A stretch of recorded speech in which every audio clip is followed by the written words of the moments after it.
All right, welcome inside the broadcast booth here from Gray Cobb Field as we're just minutes away from kickoff, actually a little less than 20 minutes away. And we got a little jump start on the Coach's Show here tonight, powered by Mattress Express by Woodstock Furniture. And big thanks once again to Coach Jacob Land for sitting down with us here tonight here before kickoff. And, boy, a lot to unpack from that interview with Coach Land. And boy, Drew, it feels good to be back here in mid-November. It's been 7 long years since Lamar has hosted the semifinal round of the playoffs in MAIS Division 1, 2, 3, Malarkey. We're here, and, boy, it's good to be back where we belong. Absolutely, and this is a squad that Lamar takes the field with that has been, this squad is kind of, they've kind of at times this year driven us crazy, but this is a squad Lamar football team that is one, when they're on, they're as talented as anybody in the state. But like I said, we come in an overall record of 7-4, and we got the number 2 seed in Division 3. And like I said, if we win tonight, we play next Saturday at 3 o'clock over in Jackson. And if Lamar is fortunate enough to come away with victory here tonight, we will play the winner between Silliman and Brookhaven. Yeah, and like we said during our tailgate show a few minutes ago, this is the first ever meeting between Lamar and Cathedral Catholic. And you're probably going to hear us say their name a lot different ways here tonight. Natchez Cathedral, Cathedral Catholic, Cathedral. I grew up knowing them as Natchez Cathedral because they were a public school once upon a time, but they've always been the Green Wave. So, but they're a talented football team. I tell you what, Coach Lloyd's done a great job down there at Cathedral. And they showed a lot of moxie last week, down 14-0 on their home field, and coming back and beating Pillow with 18 unanswered. And, Drew, that tells me a lot about their character as they come in here tonight trying to pull the upset here on the road. Well, that just tells me right there that they refuse to lose. They're mentally tough. And they, like I said, this is a Cathedral football team that is extremely well coached. They got just as many skilled athletes as we do. But we're going to go ahead and review something Rob and I had said just a few minutes ago. Folks, I mean, they're starting quarterback number 7, Tristan Fondren. This is a dual threat quarterback that can flat out run the football. We've got a big key to victory for Lamar tonight. Is that we've got to keep this young man between the tackle box. If he gets out of there and he starts running the ball, Lamar's got big problems. They've also, don't be surprised, they do have a 2-quarterback system from time to time, so they will bring in number 15, Traylon Cusick, another senior quarterback. This is the quarterback. He's more of a throwing type of quarterback. Both quarterbacks bring something to the table for Cathedral, and that's why their coach plays them. So the bottom line is this: that Cathedral is going to show Lamar a mixed bag, especially on the offensive side of the ball, and I hope that we're ready to go. That we've had a full week to prepare for these guys. Now that we know that our opponent is Cathedral, and like I said, we've never played these guys before. We don't know them; they don't know us. And like I said, it's the second round of the playoffs. Don't be surprised we see some trick plays a little bit here tonight, some fun, some of those. But it wouldn't shock me at all if we've got a kind of a shootout here tonight. Well, Drew, before we get going here tonight, I think we do this every playoff season. Some kind of warnings, so to speak. Well, we may be a little amped up tonight because we love to get energetic sometimes. No, all the time. So our energy will be up a little bit tonight. The crowd's going to be loud tonight. They've got these shakers. Oh, yeah. We got a bunch of shakers. We got shakers. We got cowbells. They got horns over there. So it's going to be a loud atmosphere tonight. They've laid out pom-poms out here tonight. I mean, they brought the full house out tonight. So, like I said, it's going to be a loud atmosphere, folks. Rob's going to be loud. I'm going to be probably louder.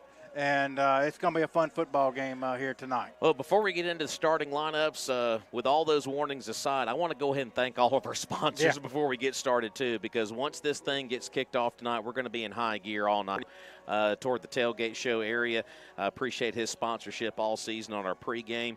Mattress Express by Woodstock Furniture helps us with the Jacob Land Coaches Show each week. Our scoreboard is brought to you by Will Sweat Alpha Insurance. Of course, all those Raider first downs this season have been brought to you by David Neal's Express Pharmacy. All of our penalty markers, and hopefully there'll be a lot of green wave penalties tonight. Those will be brought to you by Citizens National Bank. And all those Raider touchdowns tonight going to be brought to you by Teal Neal Animal Hospital. And, of course, your halftime show later on tonight, a couple of good sponsors on that. Madison Row Gallery by Woodstock and Snowden and Company Real Estate. Good to have Snowden and Company back on board with us this year. Trace Cross Agency, you know, all the footballs that the cheerleaders throw to the crowd during the ball game tonight, that's got Trey's name written all over. Appreciate Trey Cross. And, of course, our Weidman's Player of the Game. That's going to be a big one later on tonight, our Player of the Game. And, folks, can't thank Charles enough. Good folks down there at Weidman's. Good place to unwind after a big win tonight. To go down there and get you some of that black bottom pie as well. East Mississippi Oral and Facial, of course, they just helped us with the tailgate show. Also, every quarter of Lamar Raider football tonight is going to be brought to you by All-Star Team Sports. And, Drew, one of our longtime sponsors, I think they've been on with us for years and years now. That's Insurance Advisor Group. They've been on with us since day one. Yeah, no question. And, of course, big thanks to our friends over at Van Zyvert. And, of course, they got that big fall bulb sale going on right now over at Van Zyvert. And so, folks, they support us. We encourage you to support them out in the community. I always encourage folks to buy local, support local. All those folks we just mentioned, be sure you grace their front door and tell them thank you for supporting Lamar Raider football. Well, Drew, let's get into the starting lineups. And I tell you what, it is good to see some of these names back in the rotation, and we've been doing it this way all year. You take the offense, I'll take the defense. All right, starting for Lamar offense at quarterback, Sully Reed. Sully comes into tonight's contest, 113 for 209, just shy of 2,200 yards, 21 touchdowns, 7 interceptions. Starting at running back, Kyrie Towner. At the H-back, Walker Mims. At wide receiver, Jalen Trotter, Jackson Whitcomb, Benson Oates. Benson Oates could be a huge factor here. He's our secret weapon. I'm calling it now. Absolutely. On the offensive line, Henry Pruitt, Brett Calvert, Samuel Hines, Hayes Lancaster, and Nate Lee. That is the unit that is back together. That unit is collectively back together after the injury bug kind of bit us a little bit. Just over the halfway point. So the line is back together. The running back room is back together. But I'm gonna circle back around to Oates here in just a minute, if you don't mind. But first, let's look at the Whiting defense. At the two corners tonight, it's going to be Samuel Roberts and Mikael Willis. At your free safety tonight, it's going to be Jalen Trotter. And at strong safety is going to be Jackson Whitcomb. At your two outside linebackers are going to be Jaquan Slack and Briggs Calvert. And two of the best in the business in the middle, Luke Morrow and Tyler Brown. And by the way, Drew, Tyler Brown is leading MAIS, the entire state of Mississippi, in tackles coming into the playoffs here tonight. I'll never understand why somebody's not recruiting this kid to play JUCO football. I'll keep beating my drum till the end of time. Needs to be an investigation. Absolutely.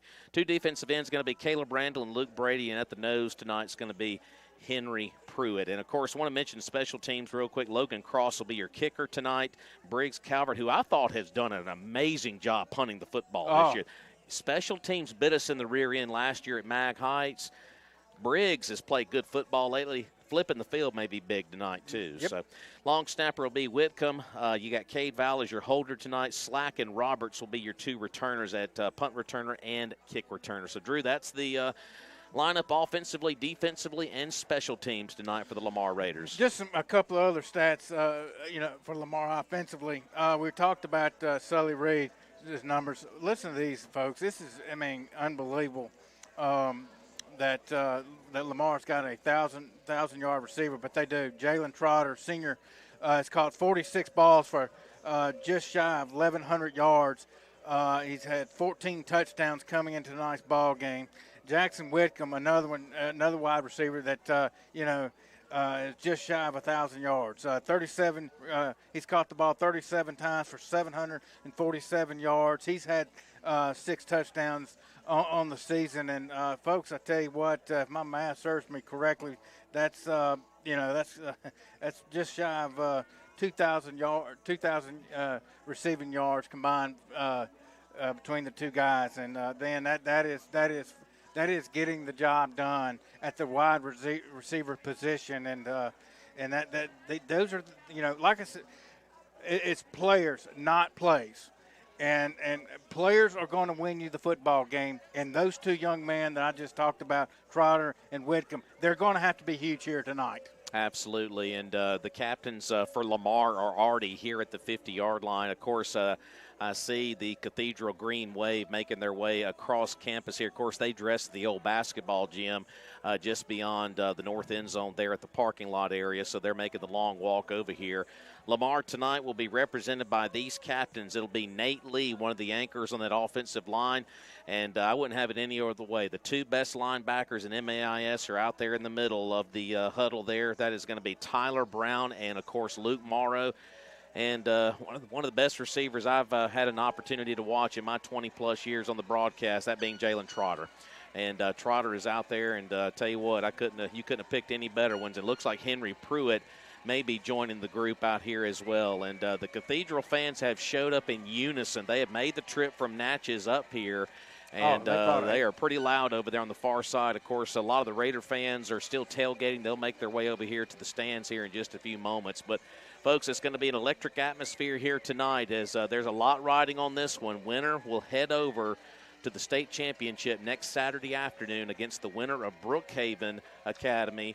And, of course, as they turn the lights on here for whatever reason is and need to turn those off, and it'll be Brookhaven and, of course, Silliman will be in that ball. Sorry, I got distracted by the lights right there that were turned on. So, Rob, if I may, going back, we were talking about the wide receiver core.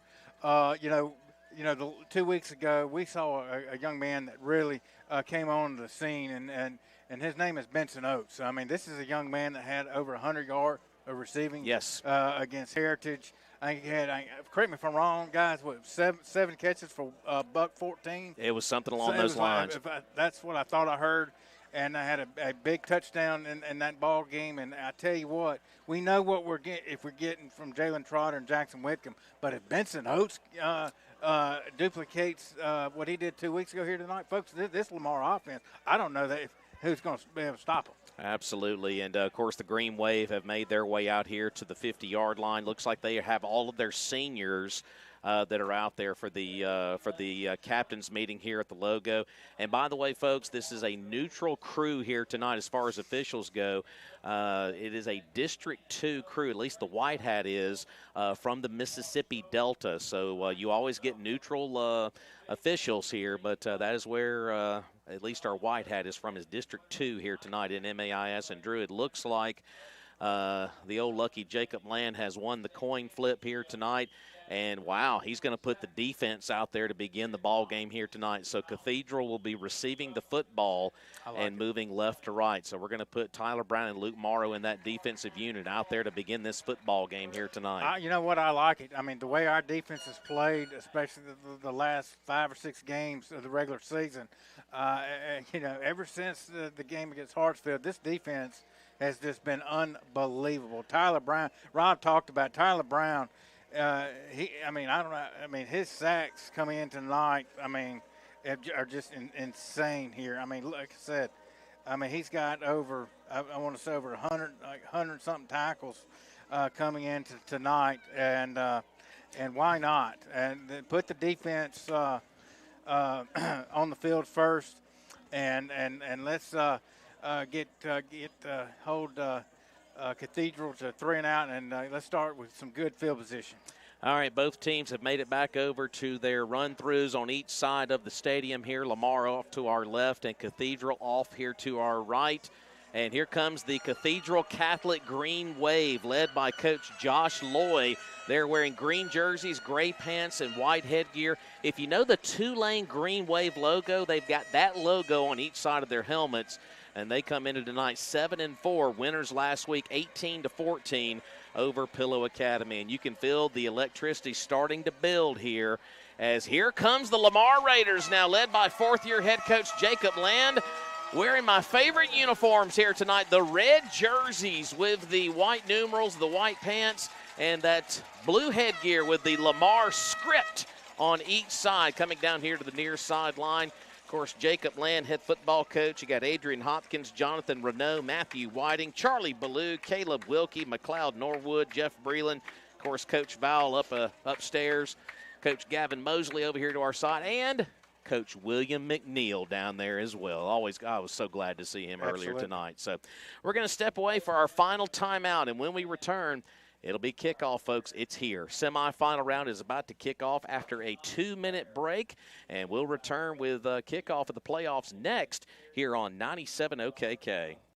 Big Guns Professional Cleaning Services, LLC. We provide service to businesses throughout the community from a wide range of industries. At Big Guns Professional Cleaning Services, LLC, we offer an easy, affordable option to keep your business's facility clean. We're a locally owned and operated commercial cleaning service, providing complete cleaning services on a weekly, bi-weekly, or monthly basis. Plus, Big Guns Professional Cleaning Services can cater services to suit your needs and budget.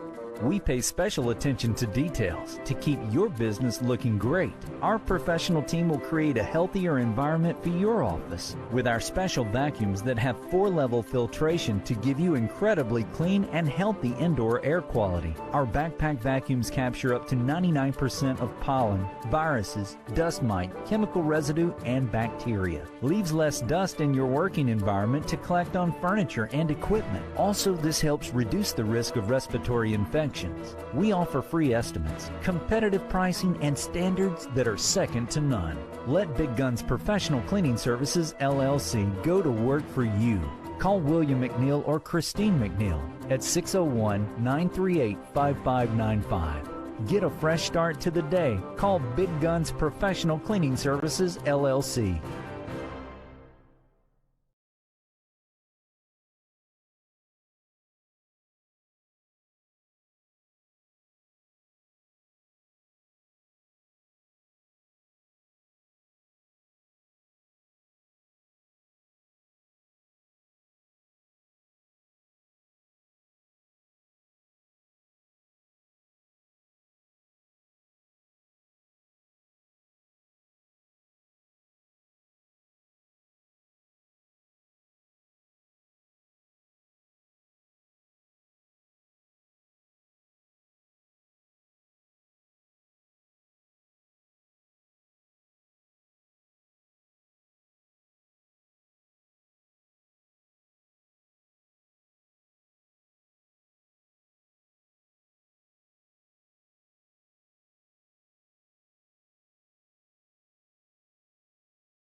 Well, folks, we're here. It is playoff time at Gray Cobb. Cathedral against your Lamar Raiders. Drew Rosenbaum, your keys for us to punch the ticket to Clinton next weekend. The offensive line is back, and that means we also got a healthy running back duo back as well. My magic number for a Lamar Raider wins, we got to rush the ball for 150 yards. If we do that, even if we run the ball in the first half, if we get 2 or 3 or 4 yards, but stick with the run, that will open up the play action pass. If their safeties come up, that's where Jalen Trotter and Jackson Whitcomb come in the equation. But if we run the ball for 150 yards, let's utilize this healthy offensive line, and let's keep Tristan Fondren from on the sideline. And Drew, what kind of football are we playing tonight? It is a double chin strap football season now, as we are now entered the playoffs. Let's get it on. Here we go, folks. Luke Morrow tees it up at the 40. And as I look at my watch, 7 o'clock on the button. Here we go. Playoff time at Gray Cobb, and the ball is in the air, and it'll be returnable back inside the 5-yard line. And Cathedral had some problems returning the football and kind of muffed the kick back there. There we go. And Lamar's going to drop him back at around the 12 or 13-yard line. Yeah, the kick returner from Cathedral had trouble picking up the football, and that allowed the kickoff team from Lamar to go down the field and make the play. And Cathedral will start it, looks like, at their own about 14-yard line. All right, here comes Fondren and the Cathedral offense. Lamar won the coin flip and deferred to the second half. So the Lamar defense right out of there in the gate here tonight. Like I said, you're going to see a couple of different quarterbacks here tonight from Cathedral. You'll see Fondren and a couple of other folks. They're going to run the football first. No! Wow! I think Tyler Brown, was that Brown? Yeah. That was Tyler Brown who just introduced himself to the Green Wave faithful along with Morrow, and that was the toughest 1 yard of the year there for the Green Wave. Well, we talked about that Tyler Brown entered tonight's game with over 100 tackles. For folks, check that. He entered tonight. He's had 140. We'll add one more. Yeah, 141 now, and probably more to come here tonight. Having a tough time seeing who is at quarterback. Boy, these numbers are tough to read from a distance, but shotgun formation on 2nd down and 9. They're going to drop back to pass here. That is Cusick, and boy, they got a wide open lane down the far sideline, and Trotter will make the stop over there. And they kind of caught us with their pants down on a play over on the far end of the field up to around the 38-yard line. Big chunk play for the Green Wave, 1st down. Well, that's like I said, you called it. Apparently, we were told Tristan Fondren was going to be the starting quarterback for them, but nonetheless, Traylon Cusick starting at quarterback for Cathedral. Yeah, Fondren is lined up down here to the near side at one of the wide receiver spots. So Cusick is the quarterback on 1st and 10 at the 38. They're going to keep it on the ground. And I tell you what, tough yards in the middle as the Raiders stuff things up right there. Looks like that was Luke Brady right there who came in and stuffed a hat on somebody for no gain. Yeah, he sure did. He nailed somebody at the line of scrimmage and drove the running back for maybe a half a yard on the play. Just underway, folks. Opening possession of the playoffs here at Lamar and Cathedral Catholic. 2nd down. They did give him a yard on that, so 2nd down and a long 9. Cusick in the shotgun formation. He is back to throw. He is going to try to run with the football. He's going to complete it across the 45 to midfield. He had an open target across the field. That was Terrence Lee. Another senior, Drew. They are a very senior-heavy football team. Gain of 12 into Raider territory at the 49. Yeah, I mean, Terrence Lee just simply got open for his quarterback, Mr. Cusick, and found an open spot. And Mr. Cusick hit him right, Mr. Lee, right between the numbers. Good throw, nice catch. 1st and 10, Cathedral at just across midfield. All right, we're approaching 10 minutes remaining. Opening quarter ball game just underway. Lee is in motion to the far side now. They're going to hand it off here toward the near end of the field. And once again, the Raiders are doing a good job. Morrow comes out of there with the stuff right there on the back, that being Smoot. And that was a gain of a yard or two. Right now we're stuffing the run. They're just kind of catching us on the pass right now. Well, Cusick for Cathedral, he's more of the throwing quarterback. And I think that to start the game, the coaching staff from Cathedral, they want to. I mean, they're testing our corners to see how good they are, and so on this opening drive. 2nd down, we'll call it a short 9 right here on the near hash mark at the Lamar 48-yard line. Cathedral's going to spread it out with 3 to the far side, 1 to the near side. Smoot is the running back, and he will split to the other side now. And Cusick is back to throw, and he's going to be dropped back at midfield. Pick your Raider. They were all there along with Morrow and company, and Cusick, it collapsed around him. That's going to be about a half a yard loss. Big 3rd down coming up. Well, that was a nice coverage sack right there for Lamar because there was nobody open down the field. No gain on the play. 3rd down and long 9 coming up. No score. We're just underway. 8:55 and counting in the opening quarter. Cathedral opening drive will face a 3rd down and 9. Do you roll the dice a little early in this ball game? Do you bring a blitz right here? Cusick in the shotgun. 2 receivers to the near side, 1 to the far side. He's back to throw. He's got time, and we're coming after him, and it's going to be a wide throw. Incomplete. He was looking for Smoot out there. We brought pressure from the back end there with Whitcomb, who was blitzing from the secondary. It'll be 4th down and 9, and say it with me, boys and girls, they appear to be punting. Well, if Cusick is going to be the quarterback, and he's more, like I said, he's more the throwing the quarterback for Cathedral, we can't let him just sit back and have all night to throw the ball. We've got to put some pressure on this young man. And the reason I say they appear to be punting, Fondren is the punter. So keep your eye. All right, they will kick it, end over end kick. And get away from it, boys. And Lamar will pick it up, thank goodness. Oh, Here comes Slack. We got something. 20, 25, 30. And Slack is going to step out of bounds at about the 33, 34-yard line. You know, Drew, we were very fortunate right there. You're darn right we were, because Slack right there saw where that ball hit one of our guys' foot. He picked it up and made a guy miss from Cathedral, and a nice punt return by Mr. Slack. And we've got the ball spotted at the Lamar 34-yard line, 1st and 10. Here comes Sully in the offense now, opening possession of the night for Lamar. No score here with 8:23 on this opening drive. Tyler Brown. Wait, is it Tyler Brown starting at running back. No, I believe that's Towner. Is it Towner? Okay, I'm sorry. Yeah, that is Towner. Towner, you're right. Trotter to the near side, 3 receivers to the far side. We're going to take a shot down the field here. It's going to be completed to, well, Benson Oates. And now we got a penalty marker down in the backfield, brought to you by Citizens National Bank. I think they got a late hit on Sully. Yes, they did. They got a late hit right there on our quarterback. It's going to be a 15-yard roughing the passer penalty, I do believe.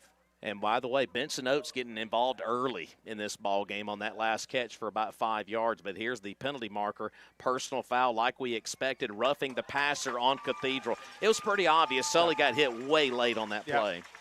And right there, they'll give Lamar 15 yards and a first down. So by the time they spot this ball, it's going to be into Green Wave territory. Ball spot at the Green Wave, about 47-yard line.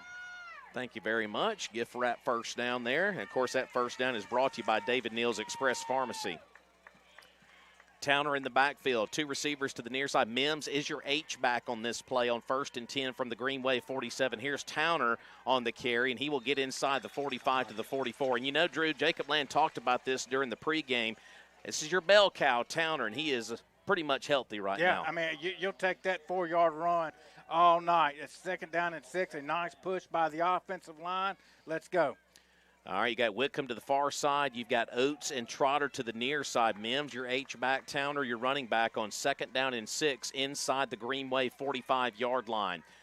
And it's going to be complete to Trotter. Here we go, 40, and he is going to be cut down at about the 36, maybe the 37-yard line. I believe that's going to be enough for a Lamar first down. Let's make sure here real quick. And have they moved the change yet? And that should be a first down. Well, like I said. Well, they still hadn't signaled it yet. Well, talking about Trotter and Whitcomb, I would think that between those two guys, if they touch the ball less than 16 times here tonight, we've got a really good shot at winning this football game. They've got to be heavily involved in tonight's ball game. As we got a 1st and 10, Lamar, ball spotted at the Green Wave 36-yard line. And that first down mark is brought to you by David Neal's Express Pharmacy. I don't know why they took so long to mark that for a first down. Guess they're being thorough here in the playoffs.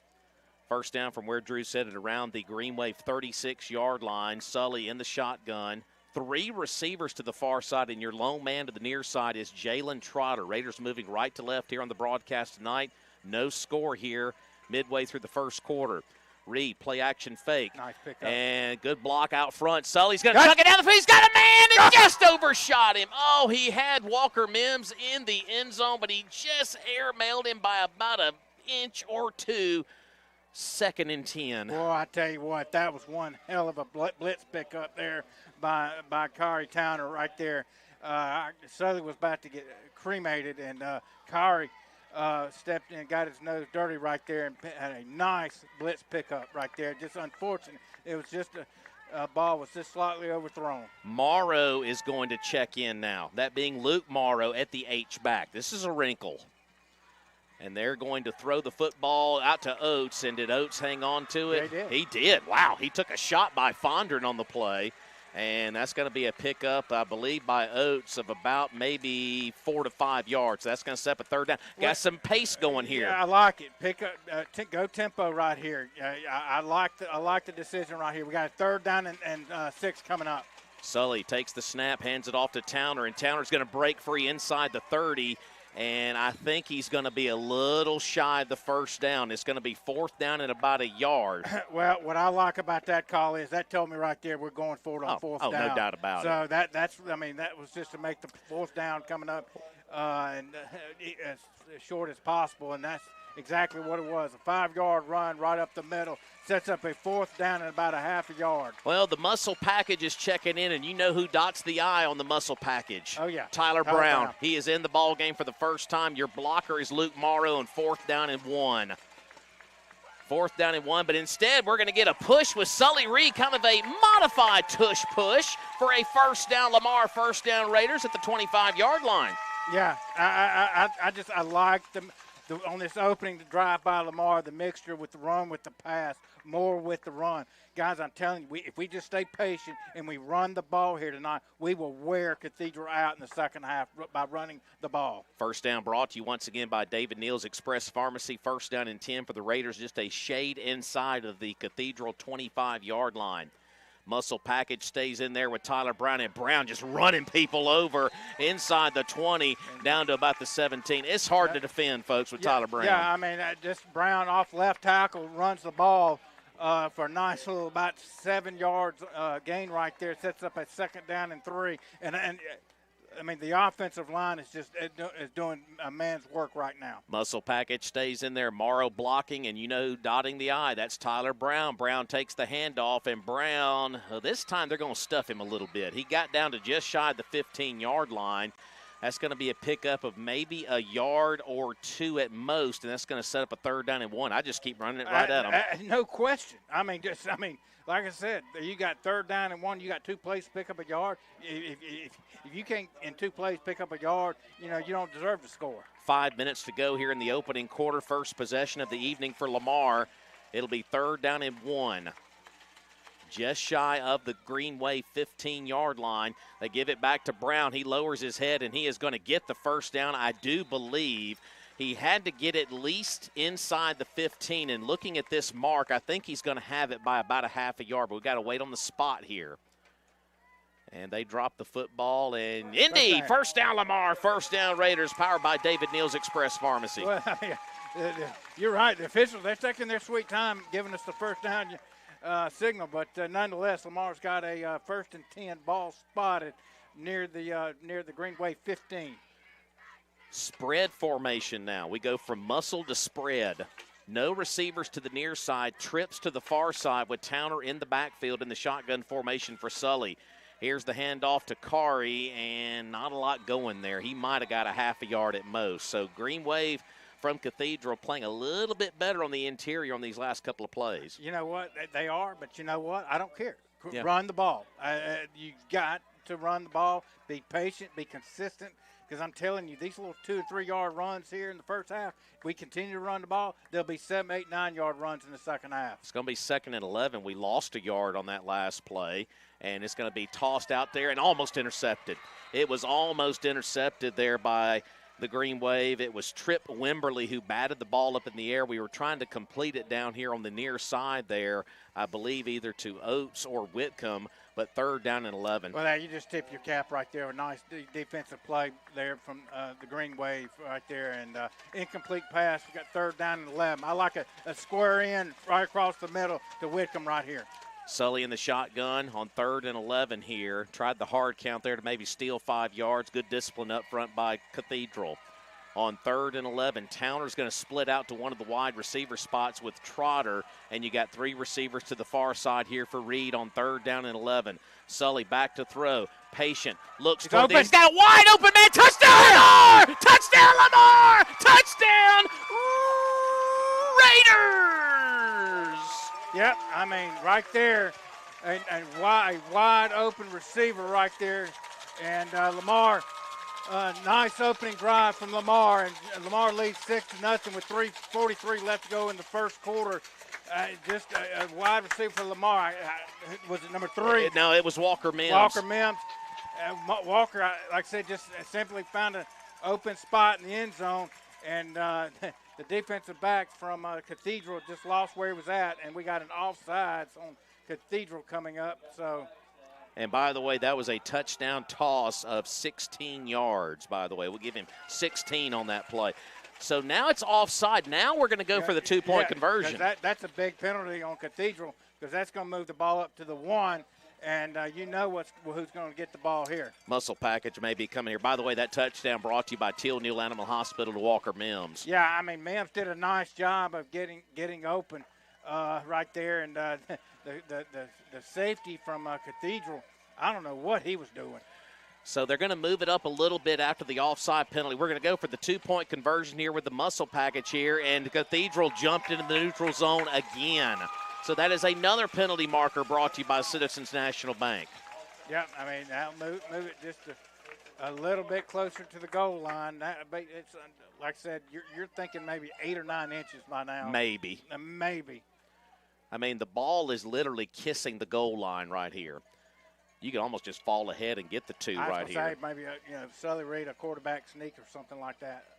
All right, we're going to break huddle here on another 2-point conversion attempt. Ball is literally an inch at most from the goal line here on the 2-point conversion attempt. Muscle package, Morrow and Brown is, I don't know if he got it. I don't think he did. He did not. Give Cathedral credit. They stood their ground, held their water up front, and Lamar is going to be denied of the 2-point conversion. But the Raiders do score with 3:43 to go on the Will Sweat Alpha Insurance scoreboard. It's Lamar 6 and Cathedral nothing. Back in 30 seconds here on 97 OKK. Big Guns Professional Cleaning Services, LLC. We provide service to businesses throughout the community from a wide range of industries. At Big Guns Professional Cleaning Services, LLC, we offer an easy, affordable option to keep your business's facility clean. We're a locally owned and operated commercial cleaning service, providing complete cleaning services on a weekly, bi-weekly, or monthly basis. Plus, Big Guns Professional Cleaning Services can cater services to suit your needs and budget.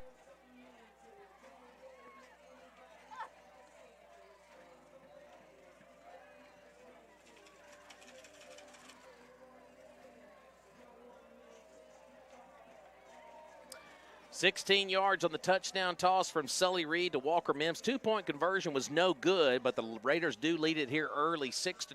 3:43 to go here in the opening quarter. Yeah, on the opening drive, if my memory serves me correctly, I think I only remember West throwing the ball 4 times that whole drive. The rest of it was ground and pound.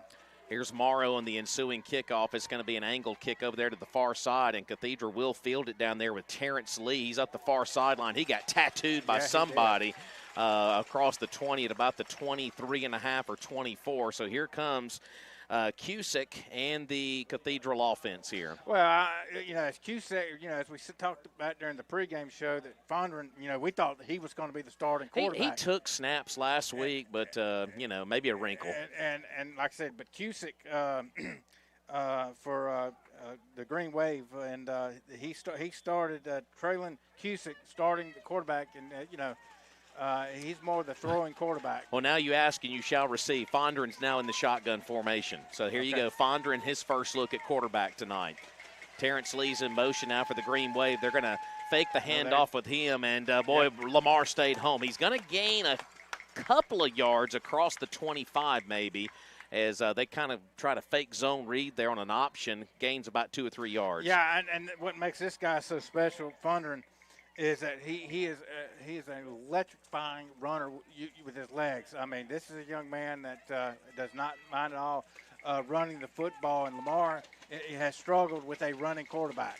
Second down, we'll call it a short 8 right here. Ball just beyond the Green Wave 25-yard line. This time it's going to be a clean handoff, and the Raiders, goodness gracious, Edwards just got tattooed up at about the 26. That's about all he got, was about a yard, 3rd down and 7. Good Lord, we're hitting some folks tonight. And guess who made the hit? Probably Tyler Brown. You would guess right. I mean, a short run right there sets up a 3rd down and 7 coming up for Cathedral. And, man, you want to make an early statement, in the momentum category. Get a stop here, because you should get really good field position on the punt. 3rd down and 7. The Raider crowd comes alive here.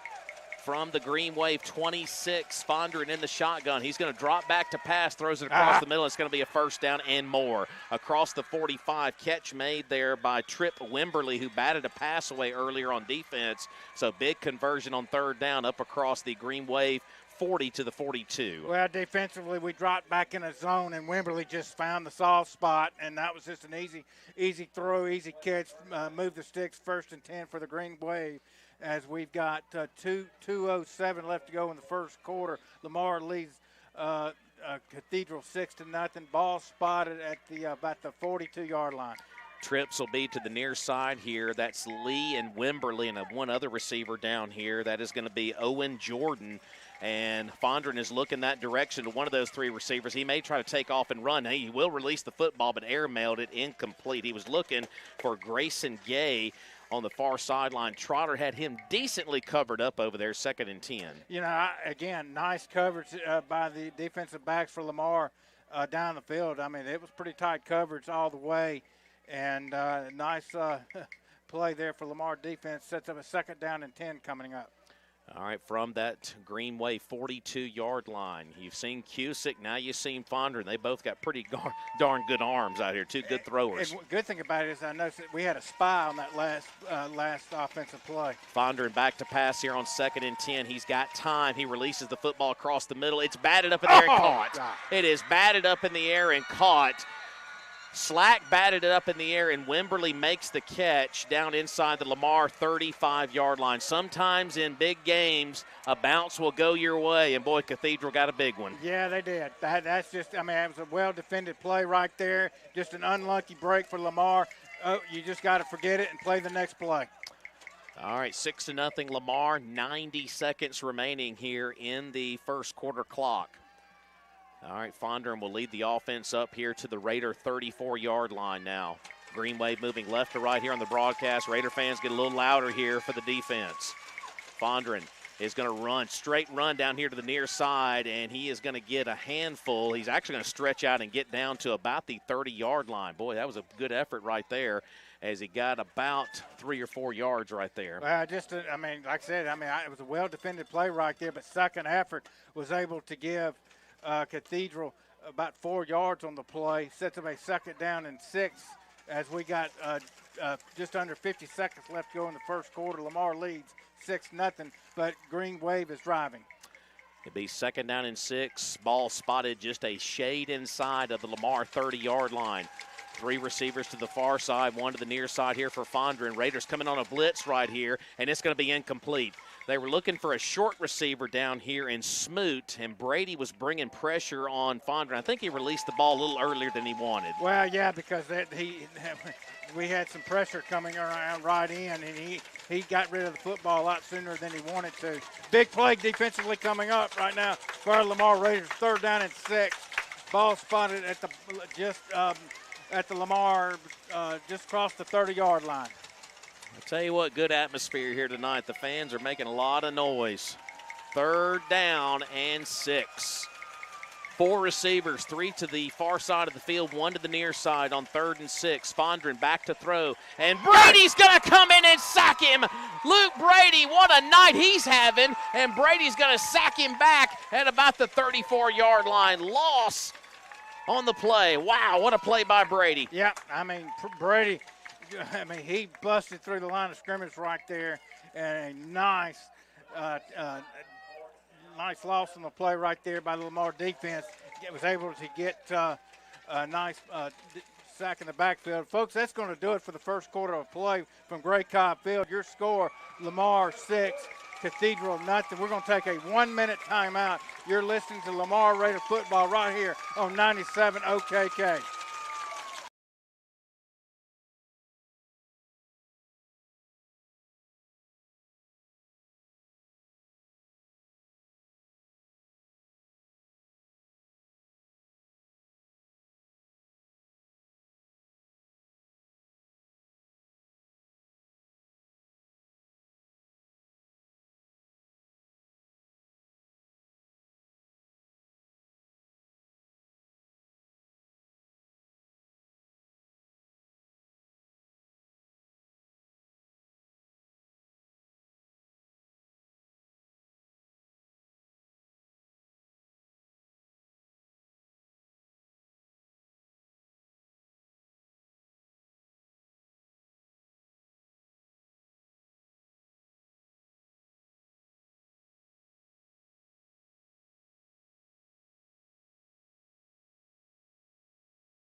Welcome back here. Start of the second quarter, which is being brought to you by All-Star Team Sports. 4th down and 11 for the Cathedral Green Wave at the Lamar 35-yard line. You know they're going to throw the ball here.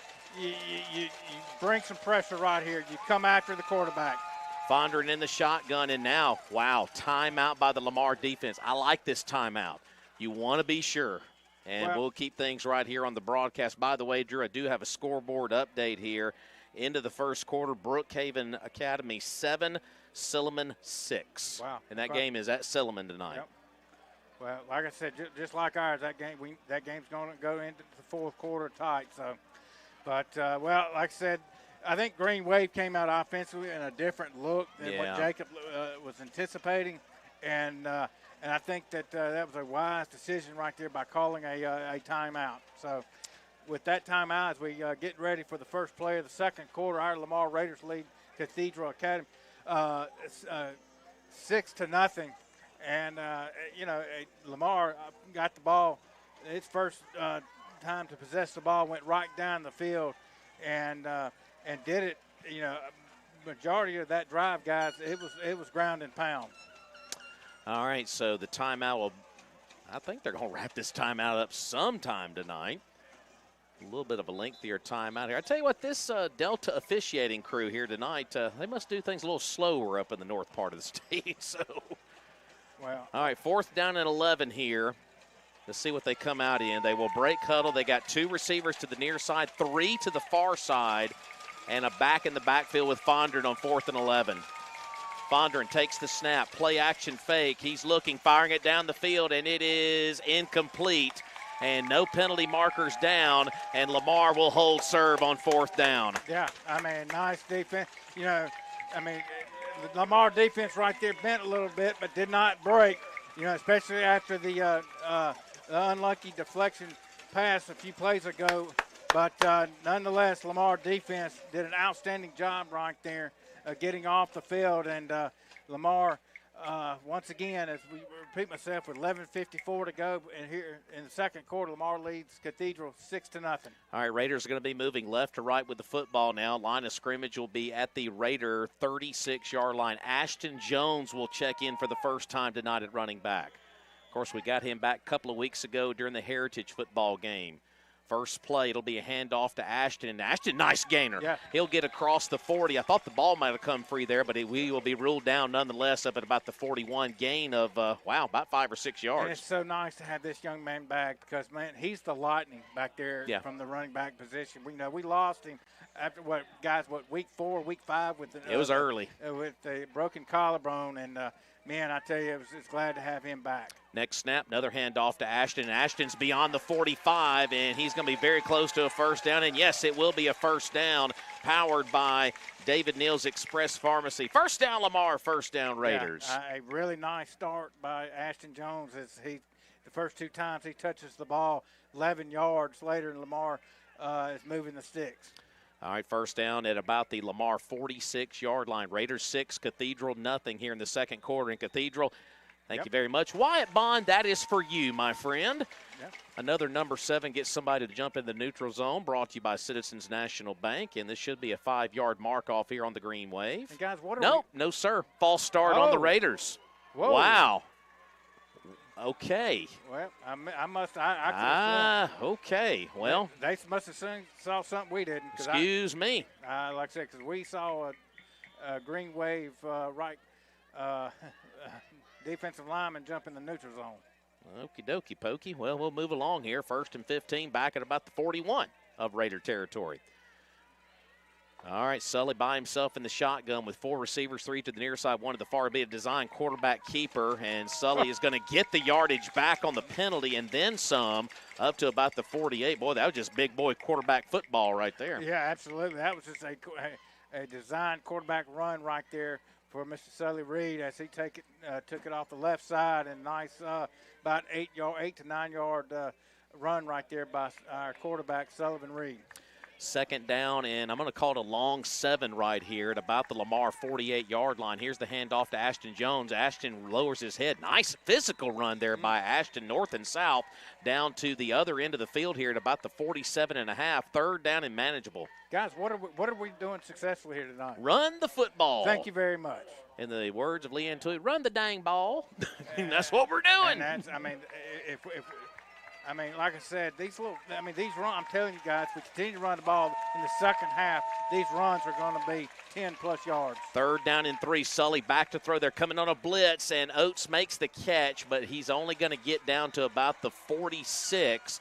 They had the house coming on Sullivan Reed. It'll be fourth down and about 1.5 yards right here. We were one block there from making that a house call. I mean, it was the play was designed perfectly. And we were late getting out there to make a block and paid the price. But we got a fourth down and a long one coming up. It's no brainer what we're doing here. Sully's going to be in the shotgun. Trips to the far side. Your running back, I believe, is Kari Towner on fourth down and about 1.5 yards. Play clock is at 6. We may have to call a timeout right here. Come on, guys. We got to hurry up. 3 seconds, 2 seconds on the play clock. No snap, and the play clock almost ran out, and the Raiders. First down. It's going to be close. No, he got it. They got a good spot. I thought Kari's knee went down a little earlier than that, but we are right on the marker, and it looks like by the spot of the football, it will be a first down. They're eyeballing it first. Yep, first down Lamar, first down Raiders, powered by David Neal's Express Pharmacy. Wow, Towner just got enough. Well, I mean, he didn't tip each other there. That was a physical 2-yard run right there, and move the sticks for Lamar. Ball spotted just across the green wave 49-yard line. 6-0 Lamar. We're just under 9 minutes remaining here in the second quarter. This is only the second possession of the night for Lamar, and now Jacob Land was wanting a reset of the play clock, and you can see Jacob's motion there. He's wanting the play clock reset, and I believe the back judge is going to grant that. And Jacob, is he going to get the timeout back? No, yeah. Yeah, okay. They did not reset the play clock as Jacob was making that motion. I agree with him. They did not reset the play clock, and now they do, so the timeout will not happen. Well, like I said, Lamar. This is the way we're calling this game so far is absolutely brilliant. It's been a great play calling game so far. Take a shot here. Oh yeah, absolutely. Because especially if their safeties are coming up, take a shot down the field. From the 44 in Green Wave territory on the near hash, Sully in the shotgun. You got Whitcomb right here in front of us on the near side, and big Jalen Trotter out to the far side. I smell maybe a Trotter pass right here. Yeah, absolutely, because they've moved the safeties up. There it is. And Sully's looking that way, but he is going to be harassed and sacked. He was looking that direction, but coming in to get him is going to be Walker Probst, one of their big defensive linemen. He's a handful, and they're going to sack Sully all the way back at the Lamar 47.5. Well, that time, Sully, he didn't have a chance. Right there at Cathedral, they brought some guys and got into our backfield quickly, and Sully didn't have a prayer. Second down and long right here. Ball back at the Lamar 48-yard line.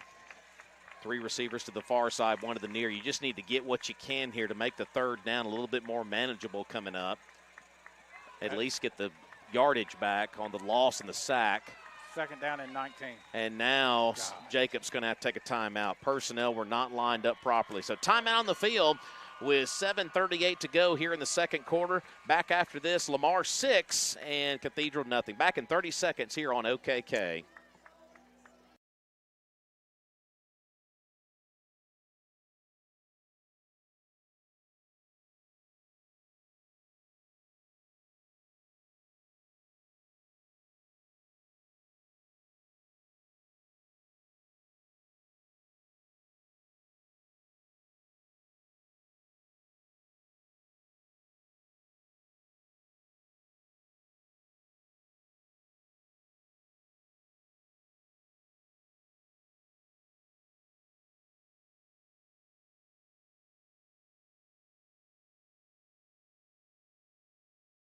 Lamar timeout. It'll be 2nd and 19 back here at the Raider 48-yard line. Yeah, it's like I said on the first down play, they brought a blitz. We just did a poor job of picking it up.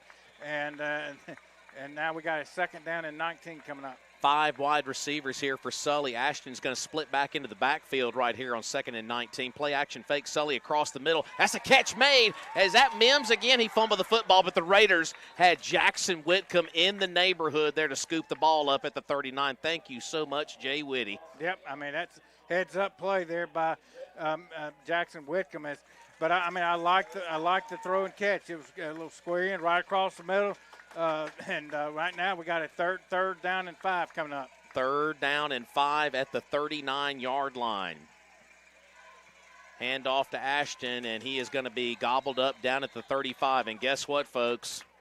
4th down upcoming, and you know the Raiders are going to go on 4th and short. Yep, a nice run, a nice 4-yard run right here. We got a full yard right here, 4th down and 1 as Tyler Brown comes onto the field, and we know who's going to get the ball here on 4th and short. Actually, it's Towner. Towner's checking in. Towner, okay. Well, I'm used to Tyler Brown in these short yard situations. 4th down and a long one here, and Towner is going to get the 1st down. Corey will stretch out down to the 32.5-yard line. 1st down Lamar, 1st down Raiders, powered by David Neal's Express Pharmacy. You know, we've seen Tyler Brown a lot in these 4th and short situations.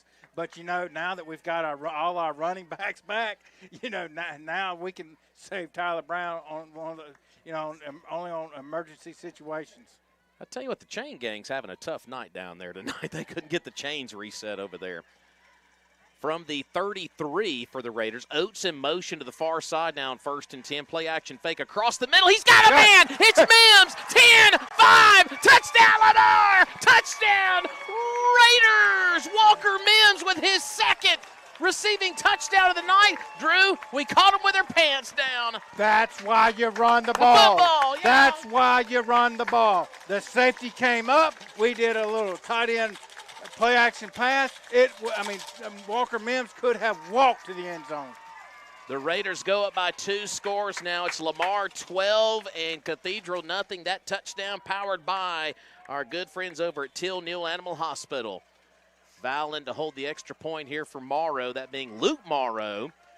Snapback is clean. The kick is on the way, and it is right down Broadway. With 6:28 to go on the Will Sweat Alpha Insurance scoreboard, it reads Lamar 13 and Cathedral nothing. Back after this 30-second break here on 97 OKK.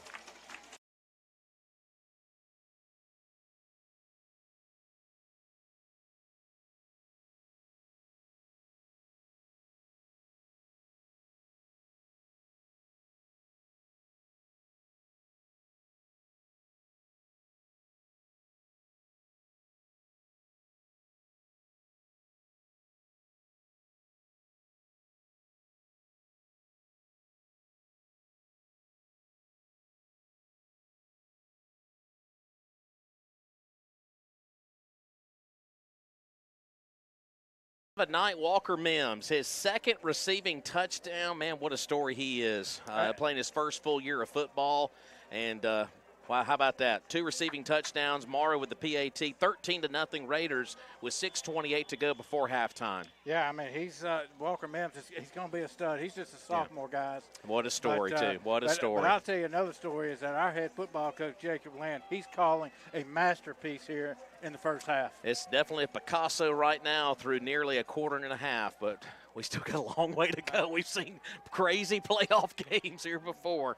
But it's. But you got Jacob's doing an amazing job out here tonight. I mean, it's just smart play calling.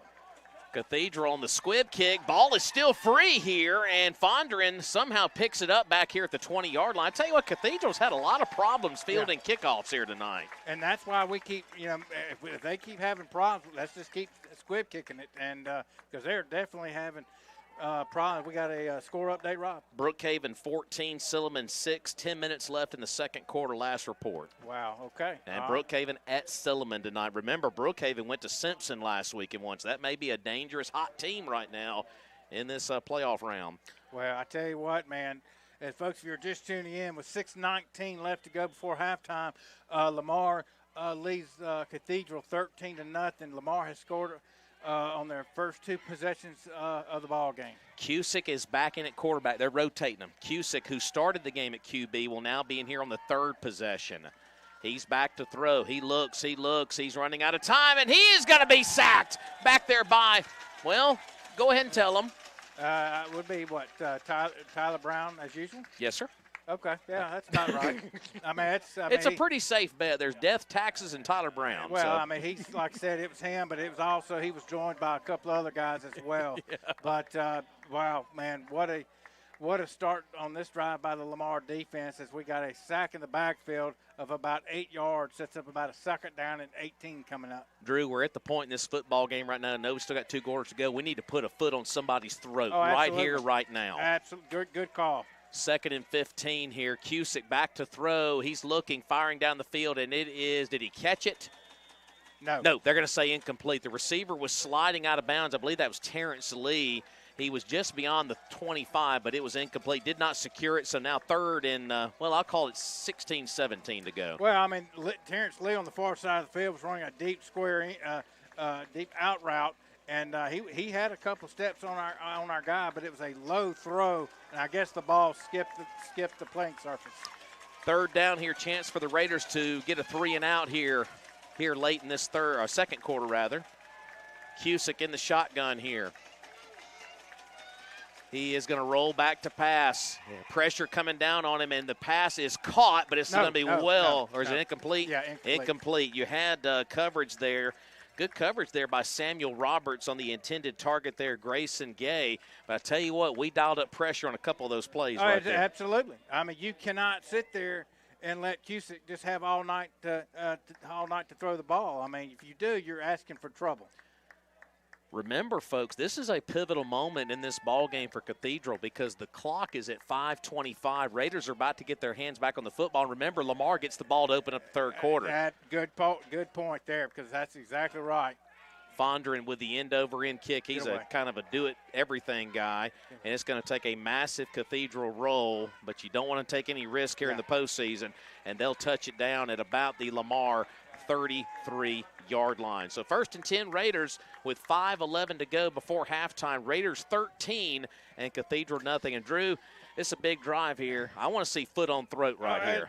That's what I was getting ready to say. If you really want to give Cathedral an uppercut to the chops right here, you take this ball right down the field and score again. And when you up three scores and you're getting the ball start the 3rd quarter, man, it's going to have to take some monumental collapse for the second half. Little Joe Morrow is going to check into the backfield for the first time tonight. Play action fake to him. Sully out of the pocket here. He is going to throw it out of bounds. Smart decision by Sully Reed to just toss it out of bounds. 2nd and 10. About his only option. Yeah, there. Absolutely. There was nobody open, and Sully smartly throws the ball away. And like I said, man, you know, I mean, I on 1st down right there, I thought that maybe we'd, because we've been running the ball on 1st down, getting 5 or 6 yards every time on 1st down. I was kind of shocked that we didn't run it right there. 2nd and 10 from the Lamar 33 along the near hash mark as the Raiders move it left to right here. Sully a little upset here. He's barking something to the officials here, and Raiders going to have to burn timeout here. Sully was upset about something. I don't know what that was about. A lot of confusion here. We'll keep things right here on the broadcast, folks, as Raiders take a timeout here with 2nd down and 10 upcoming with 5:04 to go before we head to the break here. Sully, you could see Sully's hands out. He was not happy. Yeah, he was furious with something, and like I said, he couldn't get somebody's attention or something. I don't know, but is that the last timeout? Yeah, that's it. I believe that. If I'm not mistaken, we got one more. Okay. That's right, because remember, yeah, that's right. I thought we took another one before that as well. So. Okay, so. Well, we'll find out as we go ahead here. But nonetheless, Lamar had to take a timeout right there, and we got a 2nd down and 10 coming up. And if you're just tuning in with 5:04 left to go before halftime, Lamar leads Cathedral 13-0. Mims in motion to the far side, and here's a handoff to little Joe Morrow, and Morrow is still fighting for yards. He got hit a little late on the play there, but no penalty flags as he'll be down at about the 37-yard line. That'll make it 3rd down and 6 and more manageable. Yeah, like I said, I just keep – I mean, until Cathedral can show me they're going to stop the run, I just keep running it. Got another score update from the other ball game. I'll give it to you here in just a moment. Sully in the shotgun on 3rd and 6 from just across the 37-yard line in Raider territory. He's got plenty of time on the play clock with 11 seconds. Reed takes the snap, play action fake, tosses it down the field. It is caught by Whitcomb, and I think he got the first down, and indeed he did. Up to the Lamar 45-yard line. First down, Lamar, first down, Raiders, powered by David Neal's Express Pharmacy. Well, the corners on the far side of the field, they dropped back in coverage. It gave us a lot of cushion off the line of scrimmage right there, and we just ran a nice little, about 8, nice throw and catch. Go ahead. Brookhaven 21, Silliman 6 with 6 minutes left in the second. So that's interesting. First down and 10 for the Raiders at the 45-yard line. Play action fake. Ball is batted up in the air and nearly intercepted. That's the second time tonight that Cathedral has batted a ball in the air, and Fondren nearly picked that ball off. Yeah, he did, and we were very fortunate right there, and that ball hit the ground, and incomplete pass. Second down and 10 with 4:10 left to go here before halftime. Lamar leads 13-0, and we got second and 10 coming up at the Lamar 45-yard line. All right, it'll be Reed in the shotgun, Morrow, that being Joe Morrow in the backfield. You've got Oates and Whitcomb to the near side, and you got a man in motion and Walker Mims to the near side, Trotter out to the other end. Here's the screen play to Whitcomb, and Whitcomb is going to be tripped up. He'll be tripped up just beyond midfield down to the Cathedral, maybe just a shade inside the 50. Gain of about 6 yards. Yep, and you got, like I said, third down and 5 coming up. Run the ball, just run right here. Reed in the shotgun. They are going to hand it off to little Joe Morrow, and Morrow got stacked up pretty hard. Only about a yard gain, and now it's decision time. It's 4th down. I know you're on the other end of the field right here on 4th down and 3. You've got the momentum in your corner here. But I tell you what, Jacob Land, he's going to be aggressive, it seems, here on 4th down and 3 with 3:25 to go here. This is a big 4th down here for the Raiders. Yeah, it is. Because if you give it back to them, midfield, Drew. Yeah, absolutely. Reed tried a hard count to begin with here.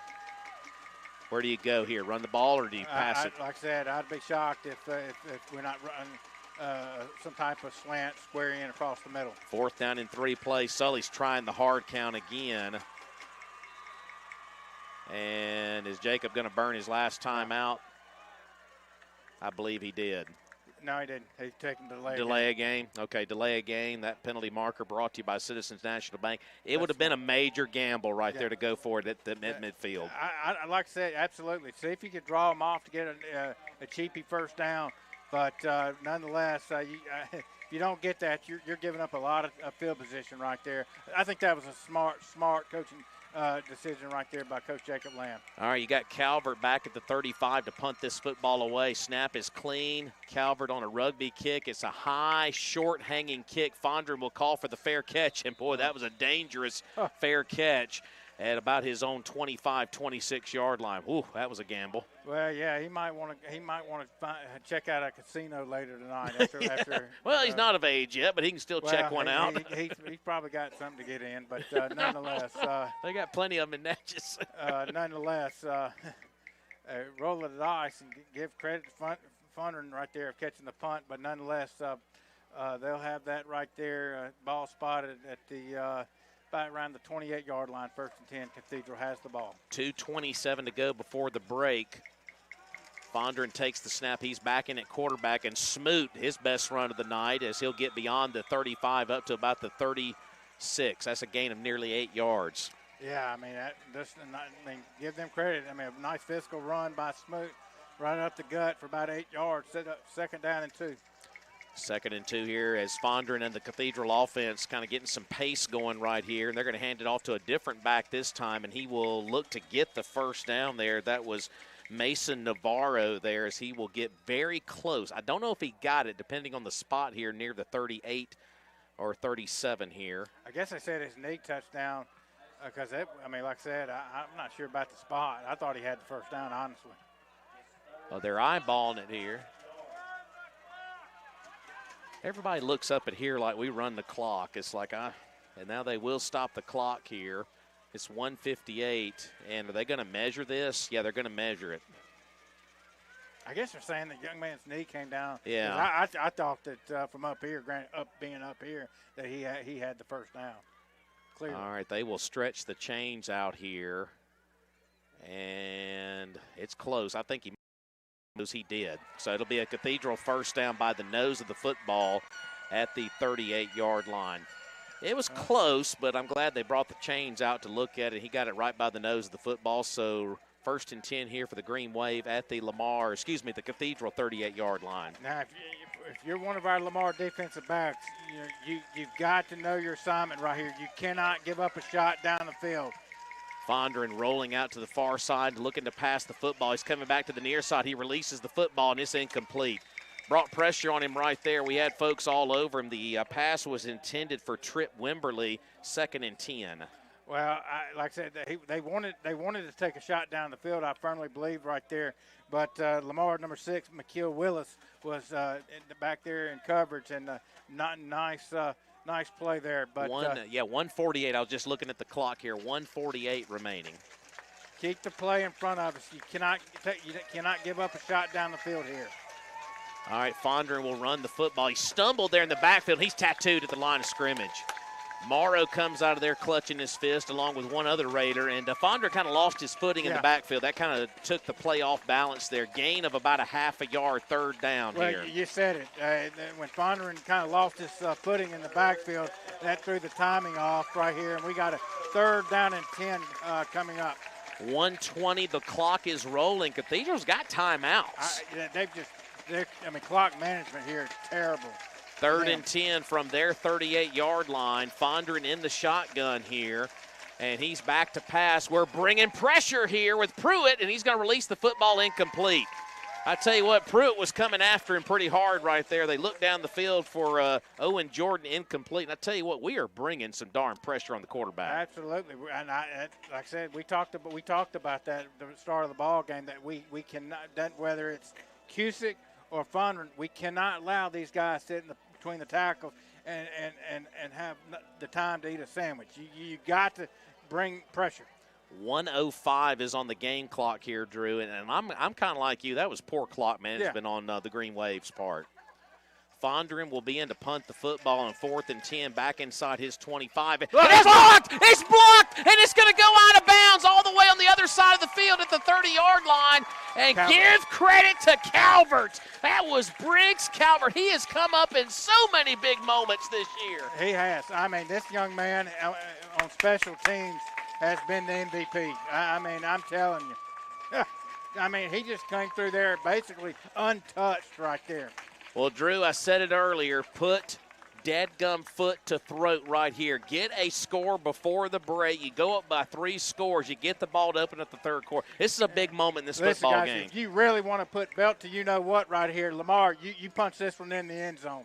59 seconds. Remember, Lamar, I believe, is out of timeouts. Or they have one left in the pocket. I think they got one left in the pocket here.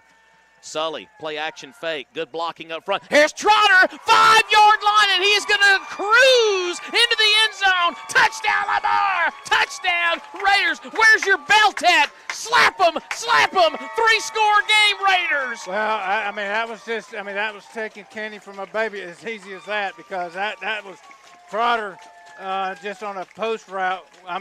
Justin, his guy, just ran right by. And, folks, that was it's so easy right there. Wow. Well, we got our wish. Yeah. Try to put foot to throat here. Morrow in to attempt the extra point here with 52 seconds to go here.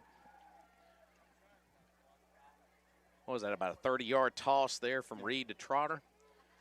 Snapback is clean. Vowell holds it. Morrow kicks it, and yes, indeed, it is good. With 52 seconds to go before halftime, Lamar 20, Cathedral nothing on the Will Sweat Outfit Insurance scoreboard. Real quick, Drew, big thanks to Teal New Lamel Hospital on the touchdown. Trotter got the touchdown, but we know who really got that touchdown for us, and that was number 14, Briggs Calvert. That block punt right there, man. Wow, boy, that put Cathedral in really bad shape in this ball game, as Lamar now leads Cathedral 20-0 with 52.3 seconds left to go before halftime. And, folks, Lamar gets the ball first to start the 3rd quarter. Wow, what a turn of events here toward the end of the 2nd quarter for Natchez Cathedral here. You know, they got the stop. They forced us to punt the football back to them. They had an ugly possession right there. Calvert punts it, and we punch it in a few seconds later on the pass to Trotter. You knew Trotter was going to get one eventually. And again, I mean, you know, sensing the momentum, Coach Jacob Land goes for the throat right there. Just another masterful play call by our head football coach. All right, Morrow will tee it up at the 40-yard line here. You don't want to give up anything cheap here toward the end of the second quarter. Don't want to give them any momentum going back to the locker room. Of course, we've covered things very, very well here tonight on special teams. All right, Morrow will kick it away here at the 40. Will it be a squib kick? No, he will air the ball down to about the 14-yard line. Here's Terrence Lee up the middle, and he will be dropped beyond the 30 up to about the 32 or 33-yard line. All right, now, like I said, like Rob alluded to just a minute ago, with 46.3 seconds left to go before halftime, Lamar leads Cathedral 20-0. Defensive backs have been playing a heck of a football game to this point, but we cannot afford to give up a cheap shot down the field. Keep everything in front of you here. The one thing about this second quarter baffled me, the way Cathedral handled the clock earlier in this quarter. They did not do a good job of that, Drew, at all. 1st and 10 for the Green Wave here. Cusick is back to pass here. And that's going to be, did they catch it? No, that ball hit the ground. Incomplete, trapped it at about the 42-yard line. And right now, both Cusick and Fondren, they just are both off right now passing the football. It's getting to a point from coaching staff of Cathedral, you're either going to go with Fondren or you got to go with Cusick, because I think in a way that's hurting. Now, I know they can call the way they see fit, but, you know, the timing with the two quarterbacks is off. Yeah. 2nd down and 10, Cusick back to throw again, and he's going to try to take it off again here, and he will release the football, nearly intercepted. He almost made a grave mistake right there, and Lamar almost picked it off over there with Luke Morrow. Yeah, that would have been almost checkmate right there. Absolutely, and again, Lamar's defensive front getting pressure in the backfield. Now Cathedral calls a timeout. With 33.4 seconds left to go before halftime, Lamar leads 20-0. But guys, to this point, it's been all Lamar. They have come out tonight so far to this very point. I mean, basically in all three phases, have dominated this football game. All right, so Cathedral took the timeout, and I promise you back at the station, hopefully Marcus is still awake over there. I know we hadn't taken a break in a while, but we will pay off a lot of those sponsors coming up on your halftime show, brought to you by Snowden & Company Real Estate and the Madison Road Gallery by Woodstock. We put the warning ahead of time that it was going to be one of those type of ball games tonight, and if the Raiders win tonight, next week, triple that energy for the state championship. And guys, here's the thing. I mean, we still got 33.4 seconds left to go. We get a stop here if we still have a timeout. Get a timeout, and we might have a little bit more time to get something late in this second quarter. All depends on what they do here on third. They're going to go back to Fondren. Wow, they've changed quarterbacks again. Fondren in the shotgun with 5 wide receivers. He's back to throw. He releases the football. It is juggled, incomplete. That's not on Fondren. That's on Terrence Lee, the wide receiver. Oh, yeah. He just simply dropped the football. Now, the good news for Lamar, incomplete pass stops the clock here with 28.6 seconds before the break. Yeah, and there you go. That's what I'm talking about. I mean, that was a huge drop right there for Cathedral. And, folks, do they look like they're going to punt the ball away? Lord, this would be major riverboat gambler mentality if they go for it here. No, they're lining up here. No, there's no way. Fondren is the punter. He may drop back and kick this thing, and it's a high snap. He is going to kick it, and it's going to be down here at about the Lamar 43-yard line. Yeah, Fondren is your punter for Cathedral, and he nearly got that one blocked back there. Well, guys, now with 22.2 seconds left to go, I mean, this is the ball spotted at the Lamar about 43-yard line. I mean, we have got some time here to make some magic late in the second quarter. I mean, because the way our passing game is going with Trotter to Whitcomb, and I mean, we could very minimum at least if we can get a field goal attempt out of this. All right, let's see. Personnel, you got Samuel Roberts checking in at wide receiver here on the near side. You got Trotter out to the other side along with Oates. Here's a little pitch play back to Roberts. We got blockers in front. Roberts trying to get the edge. What a tackle. Yep. What a tackle over there. Was that Fondren? Sure was. That was Fondren who made the stop. Man, he is an everything guy. Well, and that's going to do it. That'll do it for the first half of play from Greg Cobb Field, folks. But let me tell you something. It has been all Lamar Raiders here in the semifinal round of the state playoffs. And, folks, I tell you what, another half of football like that from our Lamar Raiders, and we're going to be playing at 3 o'clock next Saturday afternoon. Folks, we're going to take a, three-minute timeout. You're here at halftime. Your Lamar Raiders lead it 20-0. 3-minute timeout. You're listening to 97 OKK.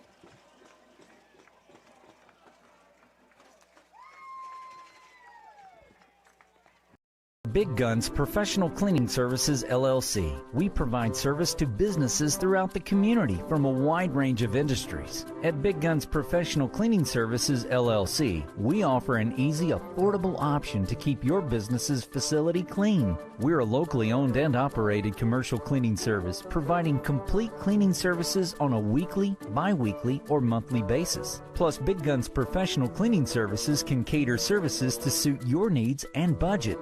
We pay special attention to details to keep your business looking great. Our professional team will create a healthier environment for your office with our special vacuums that have 4-level filtration to give you incredibly clean and healthy indoor air quality. Our backpack vacuums capture up to 99% of pollen, viruses, dust mite, chemical residue, and bacteria. Leaves less dust in your working environment to collect on furniture and equipment. Also, this helps reduce the risk of respiratory infections. We offer free estimates, competitive pricing, and standards that are second to none. Let Big Guns Professional Cleaning Services, LLC go to work for you. Call William McNeil or Christine McNeil at 601-938-5595. Get a fresh start to the day. Call Big Guns Professional Cleaning Services, LLC.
All right, welcome back upstairs here for your halftime report being brought to you by Snowden & Company Real Estate and the Madison Row Gallery by Woodstock Furniture.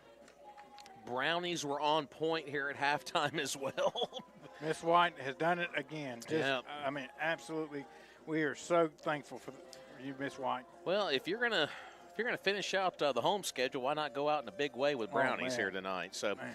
But here at the halftime break here, Lamar Raiders are rolling here, folks. But we still got one more half of football to go here. But right now it's trending toward the Raiders' way, leading 20-0 here at the break. And I tell you what, there's a lot of boxes that we got to check here after one half of football. And I got to start. I know offense always gets all the headlines, but defensively, we've been pretty darn good here tonight, pressuring both quarterbacks. Oh, absolutely. Our defensive line they have owned the line of scrimmage. Not allowing Cathedral to do anything offensively in the first half. Tyler Brown has been playing like a man possessed. Luke Brady's been playing like a man possessed. Our defensive backs down the field have caused several coverage sacks on the quarterback from Cathedral. I mean, just everybody on the defensive side of the ball for Lamar has played an excellent first half of football. Of course, all the dance teams and cheerleaders are performing here at the halftime break. Cathedral is getting their first crack at it. Man, they got a ton of cheerleaders down here tonight, up from Natchez here tonight. But, Drew, a lot of contributions on the offensive side of the football. Obviously, Walker Mims, 2 receiving touchdowns here tonight. The second one, I mean, just caught them with their britches down on that second touchdown. And, of course, Jalen Trotter, you knew sooner or later he was going to get a big one here tonight. But 3 passing touchdowns tonight by Sullivan Reed. Yeah, I mean, Sully is playing one heck of a football game to this point. His offensive line is, other than a play here and a play there, but the offensive line is doing their job, giving Sully the time to throw the ball. But I want to talk about the running back situation. Yeah.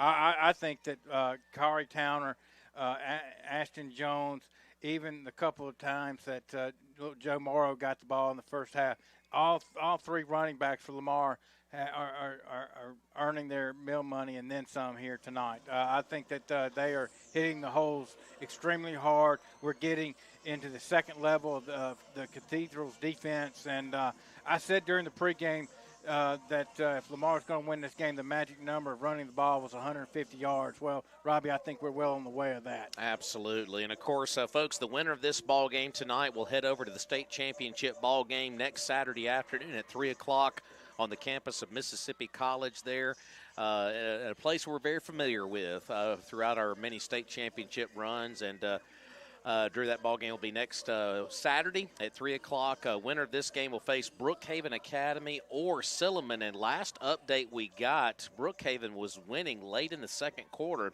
21-6. And that's a game to keep your eye on because Brookhaven is the road team in that ball game.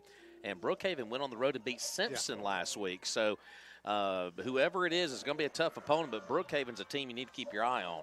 Well, I had no question about it, but if you're still playing this time of the year, man, you're playing some good football, and Brookhaven is obviously is peaking right now, and they are obviously the hot team in the state. So obviously, if that score holds up and our score holds up, it's going to be a heck of a ball game next Saturday. Absolutely. So, folks, if this score continues to trend our direction, we'll be back over in Clinton there on the campus of MC for the state championship. But still got one more half to go here this evening. I want to thank our sponsors again real quick before we touch on some college football. Burns & Burns, Mattress Express by Woodstock, Will Sweat Alpha Insurance, David Neal's Express Pharmacy, Citizens National Bank, Teal Neal Animal Hospital, Snowden Company, Real Estate, along with the Madison Road Gallery by Woodstock, Trey Cross Agency, Weidman's. Tell you what, Weidman's player of the game. It's going to be tough to choose that at the end of the night. East Mississippi Oral and Facial Surgery. Of course, every quarter of Raider football is brought to you by All-Star Team Sports. Van Zyverden as well. Big thanks to you and Insurance Advisory Group. Well, college football tomorrow, kind of a mixed bag of a schedule. Got some pretty decent ball games on the tilt. We got one game in progress right now toward well, they're actually about to go to halftime here. It is Clemson 10 and Louisville 9. Unless Louisville's about to kick an extra point, which I think they are here toward the end of that half right there. But some other ball games going on tonight. But in college football tomorrow, in the other big ball games, this is what you got in the Southeastern Conference. You got Texas A&M, number 3 in the country. They're the only undefeated team left in the Southeastern Conference. They host South Carolina. Breakfast kickoff there in Aggie Land tomorrow. I mean, dude, guys. Texas A&M's for real, man. They're pretty good. They check all the boxes. The eyeball test. I mean, they extremely well coached. Mike Elko. I mean, between him and Clark Lee, that's neck and neck. Who's going to be the SEC Coach of the Year? But Mike Elko has done an unbelievable job. And look, man, it's been a bad year for South Carolina. It's all A&M. I'm going to tell you, you think I'm nuts here, but sometimes when you look at these, what were back in the day tomato can ball games. Kentucky 4-5 against a 10-0 Tennessee Tech team. Kentucky's a 3-touchdown favorite at home, but you know what? You never know. Well, a 10-0 football team's got a lot of confidence coming in. I know it's a SWAC team, but you never know. Well, absolutely. I mean, like I said, if Kentucky is sleepwalking tomorrow, and like I said, that's why you play the game. And, that's right. Kentucky, yes, they've looked a lot better the last three weeks, and I think Mark Stoops, he was on the hot seat for a good while, and he's so far he's surviving. He's making a nice late season push to save his job, and but like I said, I can't. I mean, who's to say? But I can't see Kentucky losing that ball game tomorrow. LSU and Arkansas, the battle for the boot tomorrow morning at 11:45, and boy, just turmoil everywhere for both these programs. Arkansas has come so close with Petrino being the obvious. I think he's going to be the successor, but we'll wait and see on that. LSU, we know the situation there, obviously. It's 11:45 kick. LSU a slight favorite. I'm going to take my boot to the golf course. I've seen enough of LSU this year. That dumpster fire that's going on in Baton Rouge, and like I said, I'll pre-text you. You can give me an update if you want, but I think we're going shopping tomorrow, right, maybe. well, So. Like I said, I'm going to take my boot to the golf course. Big one over in Tuscaloosa tomorrow. Alabama, top 5 in the country against Oklahoma, who's got 2 losses. This is basically a de facto elimination game for Oklahoma in the playoff, obviously. Yeah. They lose this one, they're out. Alabama is a touchdown favorite in that 2:30 ball game tomorrow. Well, I mean, like I said, I mean, Tyler Simpson. I mean, he's one of the front runners to win the Heisman, and he didn't disappoint last Saturday night. I mean, he's got a beautiful deep ball. I mean, probably one of the best deep balls in the country. Alabama runs the ball enough. But like I said, OU, I think that they get eliminated tomorrow. And like I said, I think Alabama wins that one by 2 touchdowns. Revenge ball game in Oxford tomorrow night at 6 o'clock. You got number 7 Ole Miss taking on the Florida Gators. And the reason I say revenge game, because Florida basically knocked Ole Miss out of the playoff last year in Gainesville in that shocker there at the Swamp. And Ole Miss is right now 11.5, according to what I'm looking at right here. That's a 6 o'clock kick. And basically everything is in Ole Miss's hands right now. You win, you're in. The only thing about that game that's even worth watching is that, that I'm going to be watching for is, how Ole Miss comes out to start that game. With all the swirling rumors, what's Lane Kiffin going to do?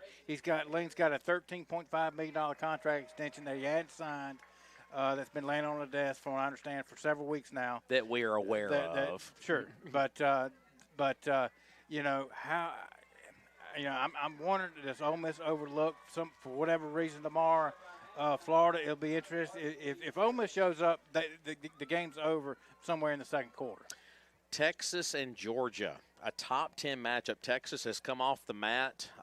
They're 7-2. This is an elimination game for them, obviously, with that high-price roster they have. Georgia, they put belt to rear end on State last weekend. Georgia, they're looking much, much better, but they're a slight favorite at home, touchdown favorite. I totally agree with you, Robbie. I think Georgia is starting to look the part. I mean, the first 6 or 7 weeks of the season, they were just kind of getting by, but now Georgia is starting to pound folks into submission. And talking about Texas on their first trip to Athens, and I like I said, it's an elimination game. Texas loses, obviously they'll see you later from a CFP standpoint. Until someone beats Georgia in Athens, I take Georgia. Like I said, I think Gunnar Stockton, the quarterback at Georgia, is playing some really good football right now. They're starting to run like Georgia now. Yeah. And they're having a couple of guys at the wide receiver position that's making some plays down the field as well. Well, for Mississippi State, they go to Missouri tomorrow night, and Missouri, they got whipped pretty good against A&M last week. State got whipped pretty good against Georgia, so 2 teams licking their wounds. State licking more wounds with a lot of injuries after the Georgia loss last week. State still looking for that magical 6th win to get back into a bowl game after the misery of the last several seasons. Missouri is down to their 3rd-string quarterback, but Missouri does run the football exceptionally well, and the one thing Mississippi State does not do a good job of is stopping the run. So on paper, Missouri looks like they would be the better team here to pick, obviously, with the run game. Well, I tell you what, I'm just going to go and tell you now, this is my upset pick. Oh, you're going with the Bulldogs here. I'm here. going with the Dogs, and I'm going to tell you why. Because State has not given up on the season. Yeah. They are fighting. They're competing their tails off.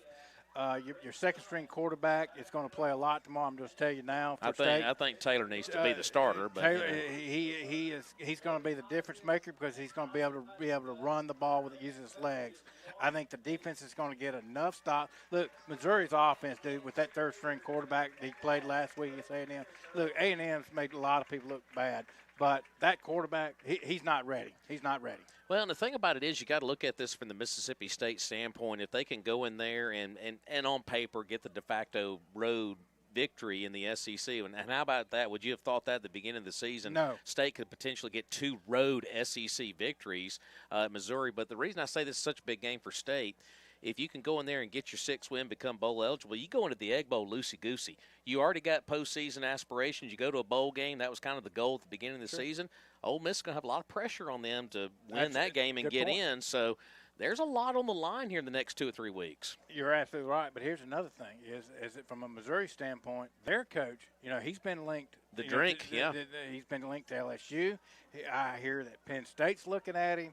I mean, where is his focus? And because the season for Missouri, it really ended last Saturday when A&M slaughtered them. So, and it's been a lost season for Missouri.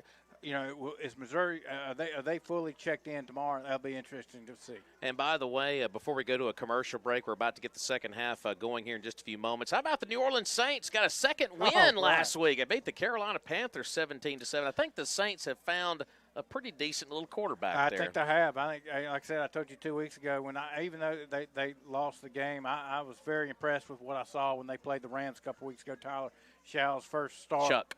I don't know how you pronounce it. Like you shuck the oyster. But the bottom line is that that young man, he passes the oddball test. And with limited weapons on the offense, I think that he's doing an incredible job through, granted, his first 2 starts. And, it's going to be a couple of years before Saints are competitive again. But it's like I told a friend of mine yesterday, if the Saints follow the blueprint, what the Detroit Lions did, with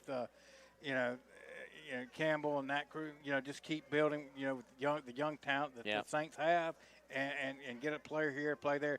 But until the Saints get out of salary cap, that it's going to be tough sledding. It's going to be tough sledding, next year as well. But like I said, the Saints, if they just continue to get these young guys playing better, they're going to be all right here in a couple of years.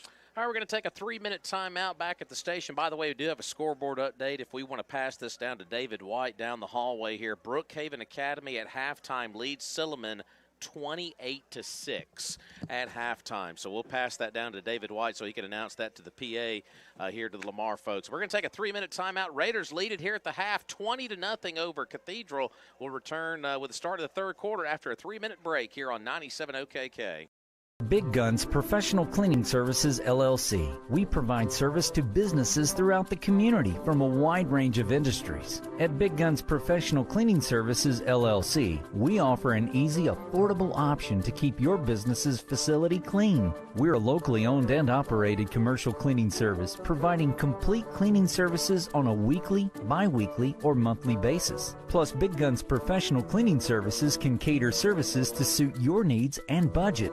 We pay special attention to details to keep your business looking great.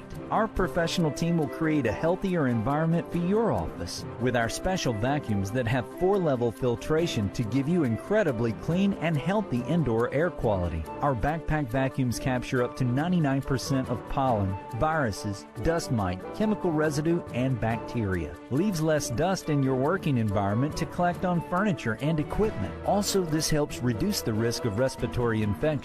We offer free estimates, competitive pricing, and standards that are second to none. Let Big Guns Professional Cleaning Services, LLC go to work for you.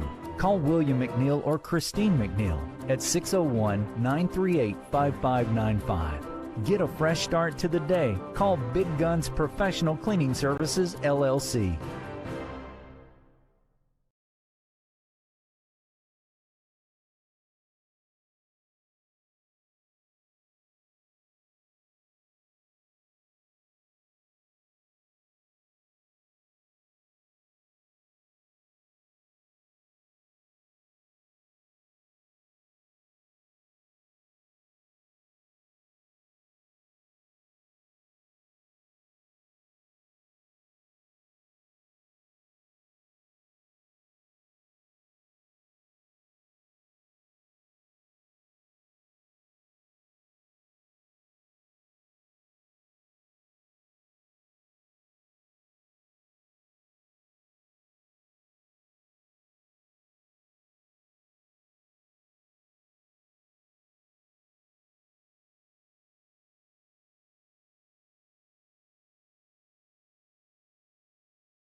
All right, welcome back upstairs here to the broadcast booth here tonight as we get ready to start the third quarter here at Gray Cobb Field. The semifinal round of the MAIS Division III 4A playoffs has your Lamar Raiders leading the Green Wave of Cathedral Catholic 20-0. It'll be Raider football to open up the third quarter, which, tell you what, pretty ginormous. The Raiders won the coin flip and deferred to the second half. Well, guys, I hate to bring up this, but I'm going to tell you, as we have seen, yes, Lamar leads 20-0. But a short 6 weeks or so ago, a team from Mendenhall, called Simpson Academy, came to Gray Cobb Field, and same situation. Lamar led 3 scores. And what happened in the second half? I about, got a little uneasy.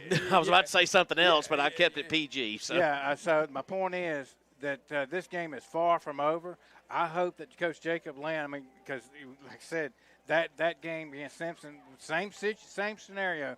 Lamar up 3 scores, and we had to hold on to our by a thread to hold on to win that football game. But because we looked at a completely different team in the second half. I hope that Coach Jacob Land brought that up at halftime. I would have. That's a good point. Because we've got to have the mentality that forget the scoreboard. It is 0-0, yep. And we're out here to win the third and the fourth quarter. I don't care what the score is, because that Cathedral is not going to go down without a fight here in the second half.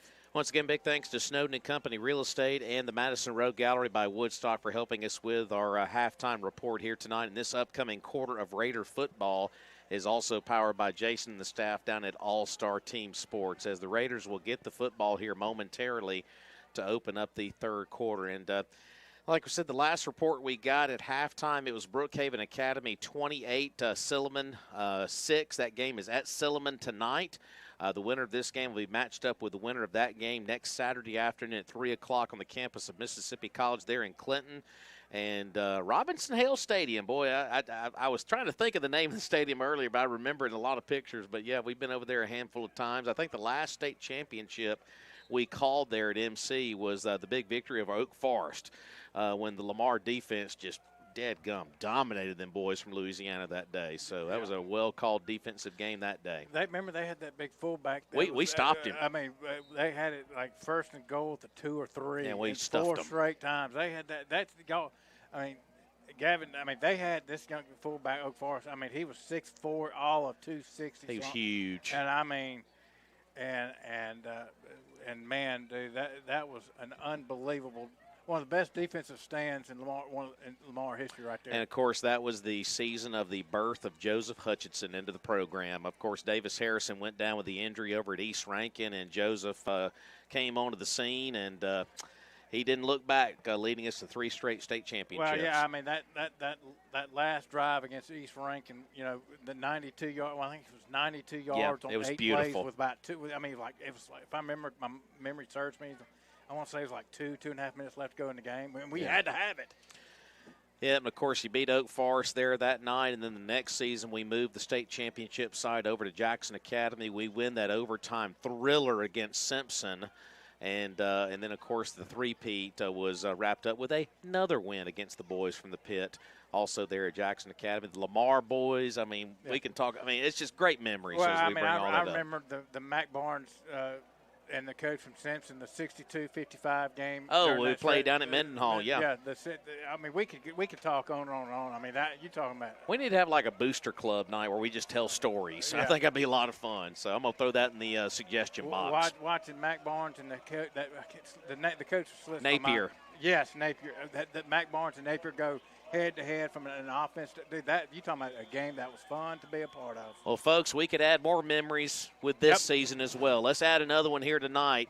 20-0 as the ball is up in the air. It's a short kick, and the Raiders field it on a line drive there by Brady, and he's going to return it beyond the 45 to the 47. Heads-up play there by Luke Brady. Absolutely. A nice line drive kick right there, and Luke Brady catches it in midair and cuts it up the field, and Lamar will start with really, really good field position to start the third quarter. I don't think the coaching staff over in Cathedral expected that, and that plan failed. But Well, nonetheless, folks, here in the third quarter, as Lamar's got the ball first, ground and pound. From the Lamar 48-yard line near the logo, here's the handoff to Kari Towner, and Towner, oh boy, he's going to get stuffed right near the line of scrimmage. So good penetration up front by Fondren in the defense, and it'll be no gain. Give Cathedral's defensive lines credit right there. Don't mind the call. You got to run it. They just made a play right there. Continue to run the ball. Going to lose maybe a half a yard on that, so second down and a long 10, just a shade inside of the Lamar 48-yard line. Raiders moving left to right with a 3-score lead, 20-0, as we're just underway here in the third quarter. Reed in the shotgun, Towner the back, and 2 receivers to each side here for Sully. Play action fake, looking down the field. He's looking for Whitcomb, but he airmailed it. I think Reed may have released the ball a little sooner maybe than he would have liked there, and I got a little jump on that one. Third down and a long 10. Yeah, that was a clear overthrow right there. The intended receiver was Jackson Whitcomb, and he could have been Shaquille O'Neal, and that clearly would have been an overthrow. Third down and a long 10 here. Big play here for the Raider offense here. Cathedral appeared to be showing some blitz up the middle, but Reed's going to check off to another play here on third down and a long 10.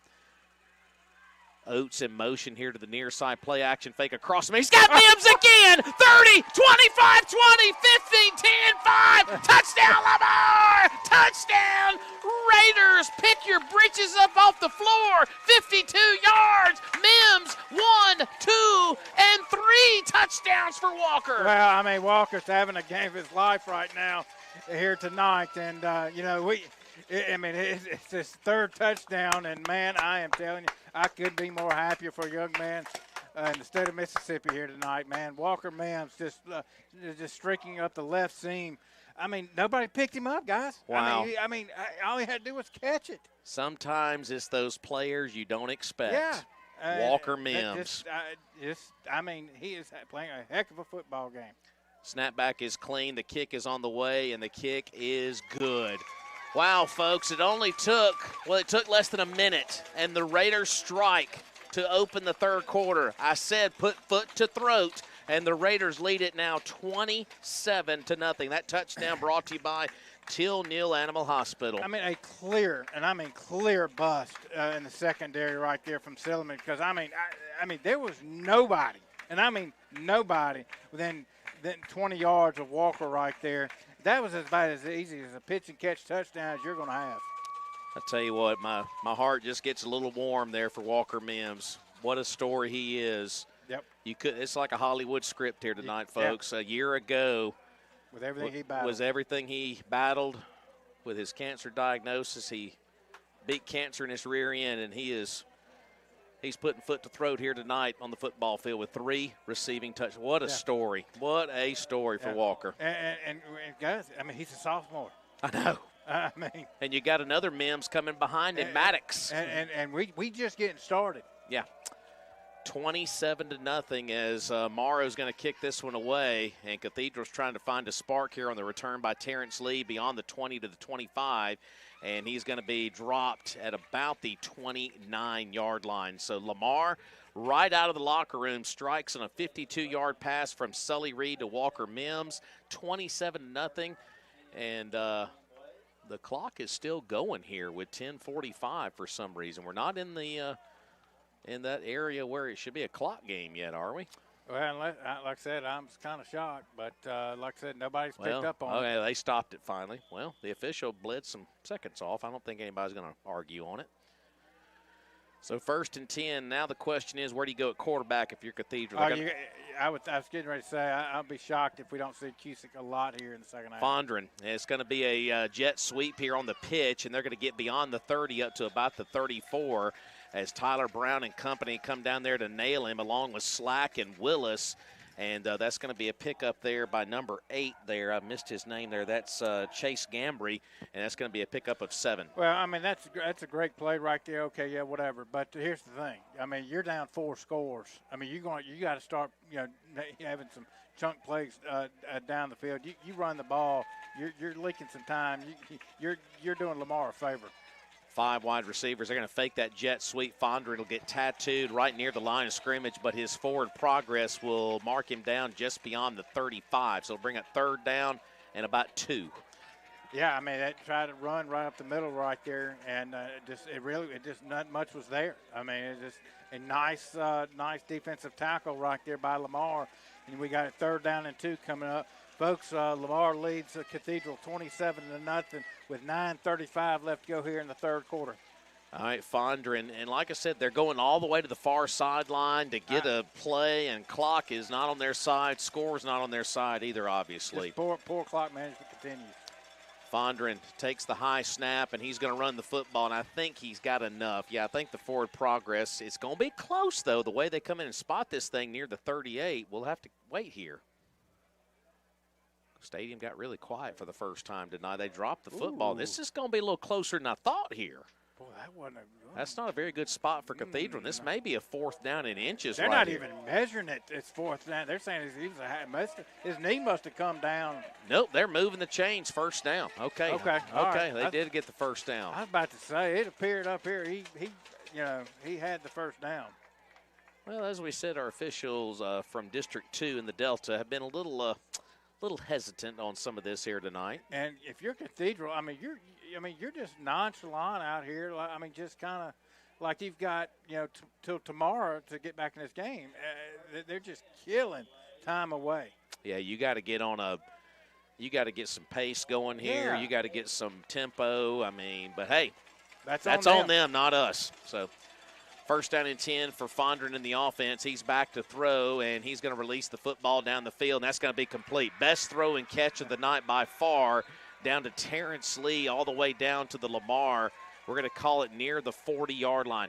Best throw of the night. Yeah, I mean, he put it right there, right where it had to be. I mean, I thought it was well defended, and like I said, just a nice throw and catch there from Cathedral.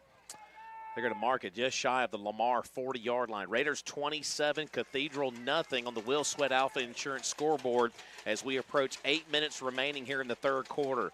Fondren back to pass. Pressure is coming his way, and he'll release the football down the field, but he's going to airmail it because he paid the price back here in the pocket. I think Caleb Randall may have come in and whopped him pretty good along with Tyler Brown. Yeah, he's going to feel that one. That young man's going to feel that one from Cathedral in the morning. Yeah, he was looking for a target down the field. That was Grayson Gay, but he airmailed it by 10 or 12 yards. 2nd down and 10. Whew, I mean, that hurt me. Yeah, I can feel that one. That one's going to sting in the morning. All right, 2nd down and 10 here for Cathedral, just shy of the Lamar 40-yard line, moving right to left, trailing 27-0 to your Lamar Raiders. High snap, Fondren fields it though, and he's just going to release the football and just live to play another down there. The poor snap, and we've had a few of those this year we can tell you about, so at least it's on the other foot this time. 3rd and 10. Well, not that it matters, but they should have been called from the illegal man downfield. They had several offensive linemen down past the line of scrimmage, and the ball clearly went past the line of scrimmage. I got a big update coming your way, but I'm going to hang on to it. You know me, I tease you a little bit on these. Yep. Thanks to the Bobby Madden scoreboard report. 3rd and 10, near the 40 in Raider territory for Cathedral. Fondren back to pass, clean pocket. Protection was good. Pass is nailed down to near the 25-yard line. The protection was key right there to give Fondren some time to complete it down to the Lamar 25-yard line. 1st and 10, green wave. That's too soft right there of coverage in the secondary. Here's your scoreboard update, boys. You ready for this? Go ahead. Halftime score, Jackson Academy 14, MRA 0. Oh, excuse me? Yes, sir. JA 14, MRA 0 at halftime. Wow. Herbert Davis is probably repainting the walls in the locker room. He's not a happy camper right now. So keep your eye on that. Could be the upset of the night. 1st and 10 for Cathedral down near the 24-yard line of the Raiders. Fondren on a design quarterback option run. He's going to be walloped at about the 21-22-yard line. 27-0 Raiders. It'll be 2nd down upcoming. Clock, where are we at here? 7.5 and counting in the 3rd quarter. Yeah, I mean, I'm just at a point where, if you're Lamar, if Cathedral wants to run the ball, run the ball. Go right ahead. Go right ahead. I mean, you're just killing time. 2nd down and 7 now. Line of scrimmage just shy of the Lamar 20-yard line here on that far hash mark. The Wave are moving to the right to left here. They're going to hand off to Smoot here. And he actually squirted free right here. And he is still moving, and he's going to get it down just shy of the 12-yard line. I think that's going to be more than enough for another Cathedral first down. If not, he's knocking on the door of one. Yeah, it's a first down. Yeah, and because, second and third effort right there from Smoot for Cathedral. We couldn't get him down.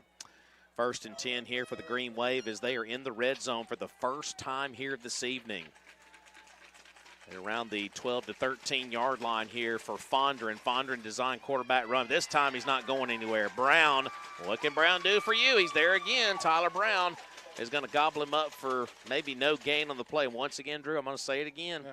You coaches out there at the next level, you're missing on 26. Yeah, you are. This is it's a darn shame, too. A diamond in the rough, man. A hidden gem, whatever cliche you want to come up with, because this young man should be playing somewhere next year at the JUCO level. All right, they did give him a yard on that quarterback run there by Fondren. It'll be 2nd down and 9 and around the 12 now in Raider territory. Fondren pump fake, throwing it down there to the far corner, and it is incomplete. I believe it is incomplete, as it looks like I think that was Roberts down there in that far corner, either he or Willis that broke that pass up. 3rd down and 9. Yeah, that was nice coverage right there on the backside of Lamar secondary right there. In that back right corner of the end zone going right to left, and it just, but it's other than a couple of plays, Robbie. What can you say? The defense, especially the secondary, has been awesome tonight. 3rd down and 9. Fondren plants his feet, and the ball was batted down at the line of scrimmage. I think it was Morrow or Pruitt who got their big paw up in the air and knocked it away. So incomplete pass, 4th down, and obviously for the Green Wave, they got to go here at the Lamar 12. And here's the thing with Fondren, he's not a very tall quarterback. No. So he's got to throw the ball over the head of our defensive guys. Get your hands up if you can't get to the quarterback. All right, so 4th down and 9 for Fondren in the offense. Lamar 27, Cathedral nothing. 6:01 to go in the 3rd quarter. This is, if you don't get it here, it's over. You pretty much cut the lights out. Fondren back to throw, looks, fires it down here to this near side, and it is incomplete, in and out of the hands of the intended target. Pretty good coverage down there. Is that Willis? Yeah. Mikael Willis was covering things up down there on Grayson Gay. Turnover on downs, no penalty markers, and the Raiders stand tall in the red zone. Another turnover on downs. And again, it was kind of one of those throwback, passes where the Fondren looked right but threw back to his left, and it was one-on-one coverage. And at the last minute, and number 6 for Lamar, Mikael Willis, stuck his hand up there and deflected the pass. And Lamar gets once again bends but doesn't break, and Cathedral turns the ball over. 1st down and 10 for the Raiders at their own 12-yard line. Here's Ashton Jones. Good run there by Ashton up to near the 20-yard line. Boy, it's so good to have him back in the lineup now. Well, he's just like a jitterbug back there. Just the speed, what he brings to the table. With his lightning speed, and I'm just telling you, I keep waiting for him to bust one, get in the second level of the defense. Only a junior? Yeah. Corey Towner, only a junior. And don't forget Little Morrow. Joe Morrow. Man, what a spoil of riches there for the Raiders. Here's Ashton again, and did he fumble it? Yeah, he did. Fumbled it, and I think Cathedral recovered it. That's a tough break there for Ashton. I don't think he secured it very cleanly, and Cathedral will get a turnover on the fumble recovery at around the Lamar 22-23-yard line. Tough break there for the Raiders, but you do lead at 27-0 here with 5:17 to go in the 3rd quarter, Drew, and I just got another scoreboard update. Brookhaven's going to win that football game. They're now at 35-6. Wow. That is a wow. So right now, if things hold, and it's trending that way, it'll be Lamar and Brookhaven. We still got a long way to go here in Meridian. Here's a speed sweep here with Terrence Lee. What a tackle. And tell the audience who just made that stop there. Well, Tyler Brown made the stop, but let me tell you what made the play. Yeah. And did a nice job as number 2, Jaquan Slack, because he held containment, which allowed the running back to turn back toward the middle, and that's when Tyler Brown ate the young man's lunch from Cathedral. Man, what a night for Tyler Brown. But nice job there by Jaquan Slack. Loss of about 1.5 yards on the play. The line of scrimmage is going to be back here at the Lamar 24-yard line here on the near hash mark for Cathedral. They just recovered a Lamar fumble just moments ago. 2nd down and 11. Fondren back to pass, looks, fires it across the middle, and it is incomplete. And incomplete down there near the end zone. Cathedral was wanting a penalty marker on the play. They're screaming for one, but it's going to be no flag. 3rd down and 11. They can scream all night. That wasn't even close. So, but just like that, 3rd down and 11 coming up from Cathedral. And, folks, if you're just tuning in, folks, it's been all Lamar here tonight at Gray Cobb Field with 4:31 left to go in the 3rd quarter. Lamar leads Cathedral 27-0. All right, Fondren in the offense, 3rd down and 11 coming up at the Lamar 24-yard line. Raider fans get a little louder here for the Matthew Whiting defense. Fondren back to throw, releases the football into that far corner, and it is incomplete. And no penalty markers. Whitcomb was back there in coverage. I think the ball was overthrown nonetheless to Terrence Lee. We had pressure bearing down on Fondren as well, 4th and 11. But, yeah, I mean, we had pressure on Fondren, and then even if the pass was there and catchable, Jackson Whitcomb was right there in coverage. Mm-hmm. You know what? We talked about the play calling of Jacob Land throughout this ballgame offensively. What about Matthew Whiting's play calling defensively here tonight? Well, it's been masterful. Yeah, I mean, but I mean, then again, I mean, what else is new from I know. Matthew's done a great job. 4th down and long here, 4th down and 11 here. They're going to go here, obviously. Fondren back to throw. He's got time across the middle, and that's a strike down inside the 5 to about the 3.5-yard line, 1st and goal. Fondren he's made a couple of nice throws in this 3rd quarter, and it'll be 1st and goal as Cathedral will be knocking on the door deep in Raider territory. Well, that was just, I mean, you can't defend a perfect throw. Yeah. And that's exactly what that was, and you just tip your cap to Fondren right there as a 1st and goal situation coming up for Cathedral. Yeah, it's about at the 2 or 3 yard line right here. I'm going to call it the 3 here as Fondren's in the shotgun here, and he's going to go on a design quarterback run. He's going to be stacked up. Big wall of red right there by the Raiders, and I don't think he got anything. 2nd and goal. I don't think he got it. I mean, where do you spot the ball except for the line of scrimmage? Because that's as far as it got was to the line of scrimmage right there. And the thing about that right there, that just eats more time away Sure. on the 3rd quarter clock. Yeah. We're at 3:43, and the clock is rolling here in the 3rd quarter. Raiders up by 4 scores, 27-0. On 2nd and goal from the 3 here for Cathedral, it'll be Fondren on the design quarterback run. I think he got in. He's awfully close to it. Nope. They're going to say he's down at about the 1 yard line. So I thought he got in, but the Raiders were able to stop him before he got into the end zone.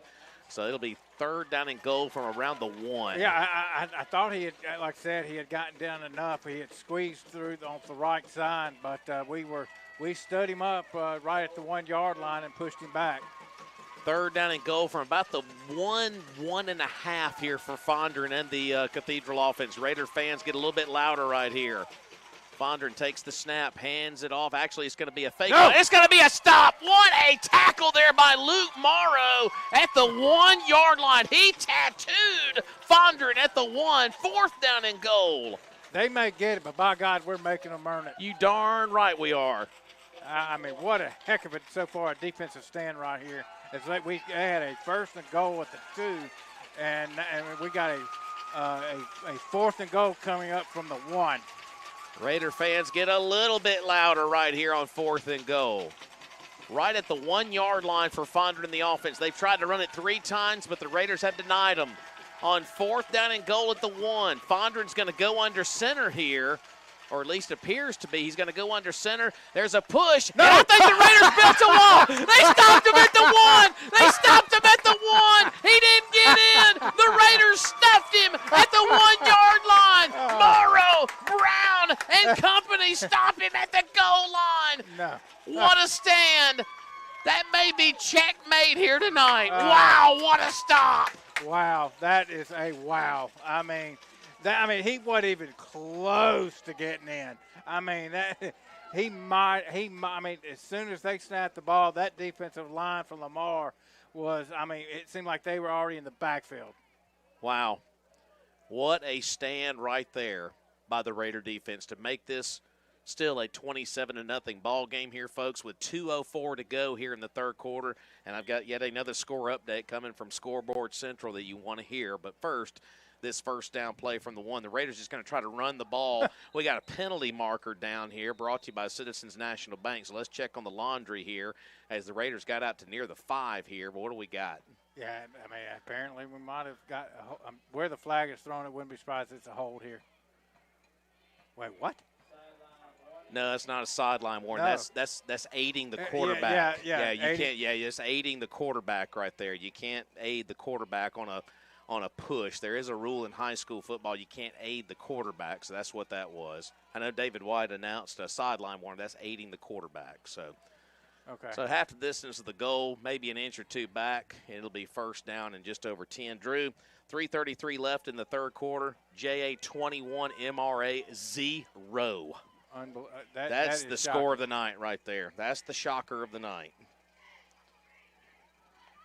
First down and just over 10. Sully's going to throw it from the end zone here. He's going for broke with Whitcomb, and it is caught by Whitcomb all the way across the 40 to about the 41-yard line. Jay Whitty just took somebody's lunch money. First down, Lamar. First down, Raiders. Powered by David Neal's Express Pharmacy. Well, that's a way to get out of the shadow of your own goal line. Hey, that'll do. I mean, that's a deep post route, right? I mean, right there, deep down the field to Jackson Whitcomb, and Sully Reed just put that ball exactly where it had to be. Well, wow. When it's your night, it's just your night. First down and a lot of room out to the Lamar 42-yard line. Sully takes the snap, handoff here to Kari Towner, and Towner's going to get some decent yardage across the 45 up to about the 47, and that's going to be a nice pickup of 5 or 6. I tell you what, pick your Raider. They've all done a marvelous job here tonight. And that offensive line. Yeah, I mean, they've done an unbelievable job here tonight, the Lamar offensive line. But let me tell you something. A couple weeks back, we got Corey Towner back. How fresh does he look? He looks great. Everybody looks great. I'm just telling you, he looks very physical the way he's running the ball. I mean, man, it's a good thing to see. Here's Towner again. He's inside the 45. Go, Corey, go! All the way down to about the 34-yard line. First down, Lamar. First down, Raiders, powered by David Neal's Express Pharmacy. Yeah, I mean, just another run right there off the right side, and there's that chunk run we're talking about. He's about to bust one, guys. It's pretty much, I mean, Cathedral's defense is, I mean, they've about said enough. 45 seconds and counting remaining here in the third quarter clock. Here's Towner again, and Towner lowers his head. Ooh, he got hit pretty hard down at about the 31-yard line. A couple of Greenway players led by who else but Fondren. I tell you what, Fondren, he's a warrior for them. He's a gamer. He's a heck of a football player. That's a solid 3 yards, though, by Kari. Yeah, I mean, just a nice, once again, nice run off the right side, and Towner pays it off. But, folks, I think that's going to take us to the fourth quarter. That's going to do it. I mean, because Coach Jacob Land has already given 4 fingers. And, folks, that's going to do it for 3 quarters of play from Gray Cobb Field. It has been all Lamar Raiders here tonight. Your Lamar Raiders lead it 27-0. We're going to take a 60-second timeout. You're listening to Lamar Raider football right here on 97 OKK.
They moved Trotter right there to the slot, and just the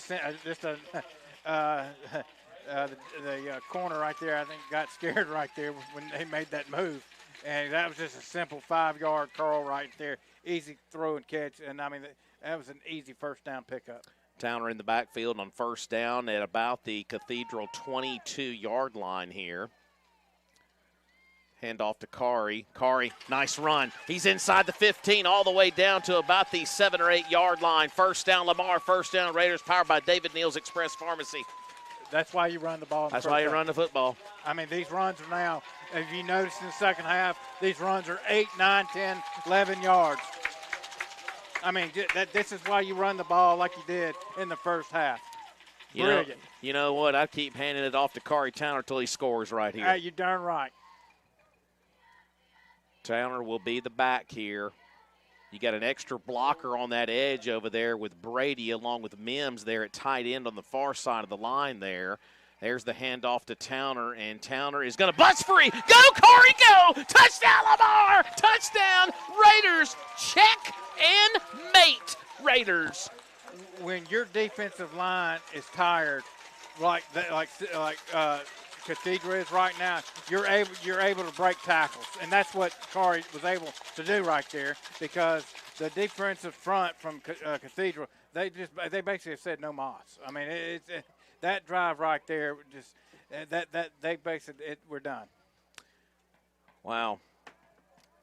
Raiders appear to be lining up for the 2-point conversion right here and trying to get the clock going, if you catch my drift, because remember, in MAIS football, you got to get to 35 for the clock to run. Raiders are going to try to score the 2-point conversion and did not get in. Towner ran the football, but short of the goal line. But you know what? It's 33-0 Raiders with 10:18 to go in the football game. Back in 1 minute. 1 minute here on 97 OKK.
All right, welcome back to the field here as the kick is going to be muffed by Cathedral. They had to cover it up back at the 6-yard line, and when it rains, it pours.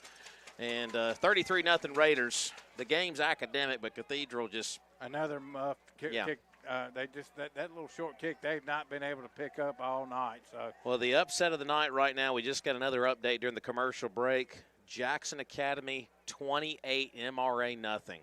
That is unbelievable. I cannot believe it. That's unreal. I'm still wondering if that scores. Somebody send up a carrier pigeon and make sure that's right. Everybody's checking it down here. Is that right?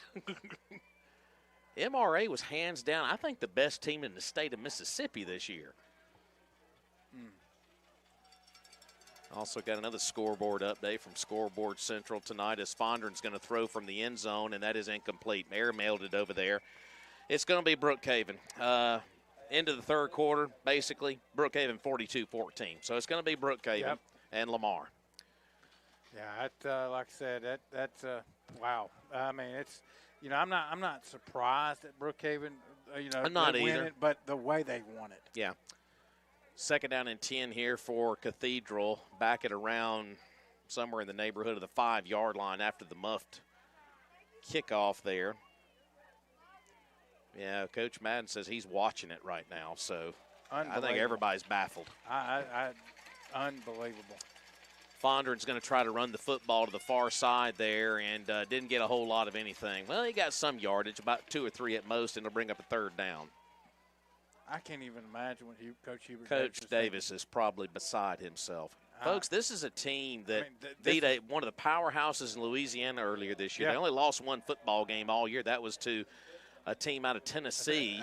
It was at the first game of the year. Ravenwood. If I'm not mistaken, they beat didn't they beat Edna Carr? I think it was Edna Carr. Yeah, they beat some powerhouses this year, but now J.A. is putting belt to you-know-what right now, 28-0. Third down and 7 right here for Fondren. He'll throw from the end zone, and it is juggled and caught by Terrence Lee. We got a flag back near the quarterback, and this may be a late hit on the Raiders on the quarterback right here. I think that's going to be the call, I believe. Well, where the flag came, it was back there near the quarterback. Yep, personal foul. Roughing the passer on the Raiders. Yeah, we saw one of those at the beginning of the ball game earlier tonight on Sullivan Reed. And, guys, correct me if I'm wrong, there's only been a few times I hadn't even noticed the officials even on the field. That's the way it needs to be in the postseason. They should be non-existent. And that's the biggest compliment I can give these guys. They've called what needed to be called. They've called those 2 personal fouls, the roughing the passer on both quarterbacks, and I believe the only other foul was maybe a motion call. You had the 2 offsides on the 2-point conversion attempt, but other than that, it's just they've been a non-factor here tonight. So after the 15-yard mark off, that'll bring the football up to the Cathedral 26. Here's Smoot, and he is going to battle for some yardage up to near the 34. And look at 54. That is Wendell Bell coming out of there with a little bit of a stop right there. So Mr. Bell, he was hurt early in the year. Good to have him back in the mixture. Absolutely, because he provides depth. Wendell, he's a junior. We'll have him next year. Yep. Some depth on that defensive line. Smoot with a nearly 8-yard gain. Line of scrimmage is about the Cathedral 33 here. Here's the handoff to Smoot again, and Smoot will be tackled by Whitcomb, but it will be a first down up to near the Greenway 39. Raiders are dominating, folks, 33-0. 8:45 remaining until we can punch the ticket. Guys, I'm been sitting here the last couple of minutes. I'm trying to remember the last time this year that we've had a game that we've pretty much dominated, guys, in all 3 phases. I want to say, I can't think of the one. I want to say maybe week 3, week 4. Yeah. But it's been just a total domination by Raiders. Nice tackle in the backfield there. And that's going to be Calvert along with Slack making the stop there. What about Calvert? Briggs Calvert. Both of the Calverts here tonight have showed up huge. As we got looking down, as we got Cade Vowell warming up, and I think we've seen the last of Sully Reed here tonight. We should. Well, it looks like it's going to be Hartfield Academy and Jackson Academy. Hartfield's beating Prep 33-7 toward the tail end of the third quarter. Unreal. You know how I feel about that. Fondren back to throw on second down and long, and that is going to be incomplete. They were looking for a target down the field. That may have been Gay, number 11 again. And, that was him. It was incomplete. Airmail, 3rd and 12. And, like I said, it's not, guys, it's not that Selma don't have weapons. For Cathedral. For Cathedral. It's not that they don't have weapons. We clearly it's been on them tonight. They've not had but maybe one, off the top of my head, one, maybe 2 guys get open down the field. Third down and just over 12 yards to go here for Cathedral, back at around their 37-yard line here. Fondren back to throw. Clean pocket, throws it down the middle, and it is a strike that is caught by Gay, and he shakes free of a defender, and he's going to get it down to about the Lamar 41, 42-yard line. Fondren, despite a 33-0 ball game, he's still out here throwing strikes. Absolutely. But that play right there, look how hard. That was a well-timed throw, and how hard it was to catch that ball right there, because we were. The wide receiver Gate. He just made an incredible catch. All right, so line of scrimmage will be 1st and 10 for Cathedral down at the Lamar 42. Raiders 33, Cathedral nothing, with 7:15 to go until we can punch the ticket. Fondren rolls way back to throw this one. It is nearly intercepted. Nearly intercepted by Walker Mims. Dude, if he'd have, I'd have lost it. I mean, that would. I mean, and if he catches it, there's nothing but green grass. I mean, that's the only thing he hadn't caught all night. What's wrong? I mean, come on now. I mean, come on, Walker, you're better than that. I mean, you want to come? You want to come out or something? You're better than that, Walker. You got to catch that, son. Wow. Everybody's laughing at us down here on that one. Hey, when it's going good, boys. We can have a chuckle and a laugh here toward the tail end of this one because we know where we're going to be sitting at next Saturday afternoon. Right. Second down and 10 after the near interception there by Mims. Fondren back to throw again. That's all you can do right now is chunk it. And it is complete. Wow. Here's Gay again down the far sideline. And he's going to be upended down at the 20-yard line. That was a good tackle right there by Maddox Mims. There's the other Mims right there in Maddox. And I tell you what, this receiver right here, Grayson Gay, he's been a handful tonight. Yeah, I mean, he's really come on, especially on this drive alone. He's had about 3 or 4 catches and just a well-thrown ball where it had to be. All right, so it'll be another red zone trip here. We remember how the last red zone trip ended for Cathedral. They got stuffed on 4 plays inside the 3-yard line. But they are knocking on the door here in the red zone down near the 13-yard line. Fondren rolls down here to this near side, looking, surveying, still looking. He may take off and run with it. He will inside the 10. Ooh. Calvert and company will drag him down at about the 7, maybe the 6-yard line. And it'll be second down from that point. 6.5 minutes to go until we can punch the ticket. 33-0 Lamar. Fondren, he can feel that one too in the morning. It's going to be a long trip back to Natchez tonight. Man, I'm telling you, somebody better have some Advil pretty close by when this game's over to give to that young man. But he keeps getting on his feet, man. He's a competitor. Second down and 4 here from the Lamar 7-yard line here on the near hash mark. Fondren in the shotgun. The back is Navarro here for Cathedral, and they will hand it off to Navarro. Got a wide open lane, and he's going to go in for a Cathedral touchdown. So the shutout will go by the boards on the 7-yard score. They get to blow their little horn over there, but it's irrelevant. 33-6. Well, I mean, that's the first time they've been able to blow it tonight. Maybe they'll blow something else tomorrow. But the bottom line is that it's been a complete, give them credit. They had several nice plays on the drive, and the wide receiver Gay. I mean, he had an unbelievable 2 big catches on that drive. Yeah, 2 or 3 big catches, and but like I said, the shutout by the boards. But like I said, hey, Lamar's okay. We're up 33-6. Looks like they're going to line up to go for the 2-point conversion, which at this point in the ball game, folks, is pretty much irrelevant. Oh, it's academic. Yeah. They're going to go for 2 officially here. Fondren will be in the shotgun. Navarro, who just scored the touchdown, is next to him in the backfield. Lee's going to be in motion from near to far here. And Fondren's going to throw it, and it's going to be intercepted. It's intercepted. Lamar's running the other direction with it, but once you intercept it, the play is dead. Yeah. And the Raiders will turn them away there on that interception. So we head to the backstage of this ball game. 5:59 to go. Lamar 33, Cathedral 6. We'll take a 1-minute break. Back after this on 97 OKK.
All right, first play on the kickoff is an onside kick. James Ross recovers it for the Raiders. Took a little bit of a price on the back end, but he hung on to it, and the Raiders will take over 1st and 10 from their own 48. And welcome to playoff football, Cade Vowell. Yeah, I think this is a wise decision. You know, like I said, get Sully out of there, get Cade some snaps late in this ball game. No need for Sully Reed to finish this one out. Vowell in the shotgun here on 1st and 10 from the Raider 48, and he's going to hand it off to Joe Morrow, and good penetration there by the Cathedral defensive front as they'll drop Morrow for about a half a yard loss. Yeah, like I said, I like this too. Get Corey out of the ball game, get Ashton out of the ball game. These are valuable snaps. Even though Joe's had a lot of snaps in the last couple of ball games, I think this is also. But playoff snaps are another on another level. So I think this is smart. I'd let Joe Morrow finish this game out. I see a lot of new faces on the offensive line as well. We'll scan down the line here in just a moment. 2nd down and just over 10 yards to go here. Vowell takes the snap, hands it off to Joe, and Morrow's only going to get back to maybe the line of scrimmage and maybe a yard plus. Drew, 3rd down upcoming. I see McDaniel out there at left tackle. I also see Jack Voss, a young freshman who is in the ball game now at one of the guard spots, and we'll continue to scan up and down the line here. Well, right now, folks, we got 4:55 left to go in the ball game. Lamar leads 33-6. Yeah, I see Ryan and Jack. I'm still trying to see who else is on that line here. I see the skill guys in the ball game. I see Oates and Gavin all out there, and Briggs Calvert's going to line up at one of the wide receiver positions here. And also you got number 30. That is Cormac Delaney in the ball game at the slot.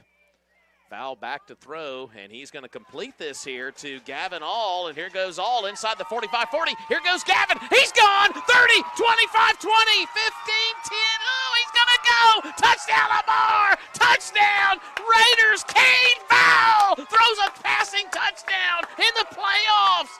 Wow. Oh, Cade Vowell, what a moment for Cade in the playoffs as he connects with Gavin All on the yak yards and Cade Vowell.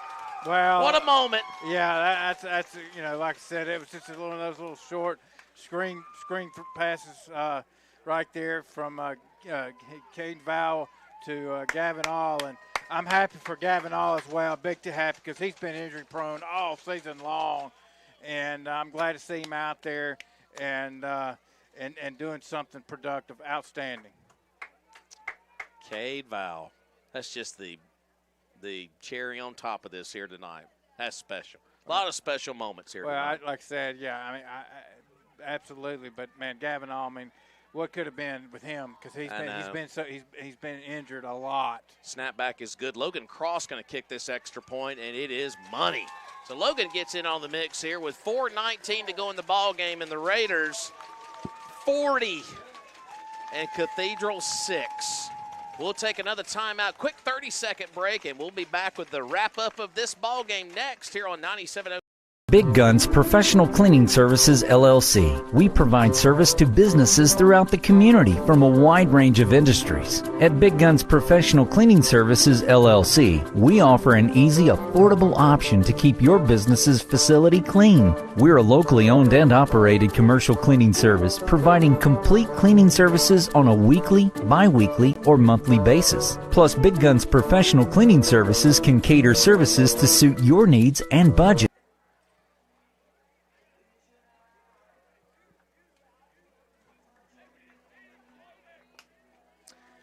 Well, folks, it's been a big night here at Gray Cobb Field, and it's going to go down in the history books as a win for Lamar. And just to add another highlight to the reel here tonight, Cade Vowell connects with Gavin All on a touchdown pass, and that's just kind of the icing on the cake here tonight. Well, I'm not surprised that Lamar has dropped a 40-burger here tonight, but what I am surprised is how they've done it. This is I was thinking that we could potentially, and I said this during the pregame, I would not be shocked if we have kind of a shootout here tonight. But this Lamar defense said they weren't having none of that early. You could kind of tell.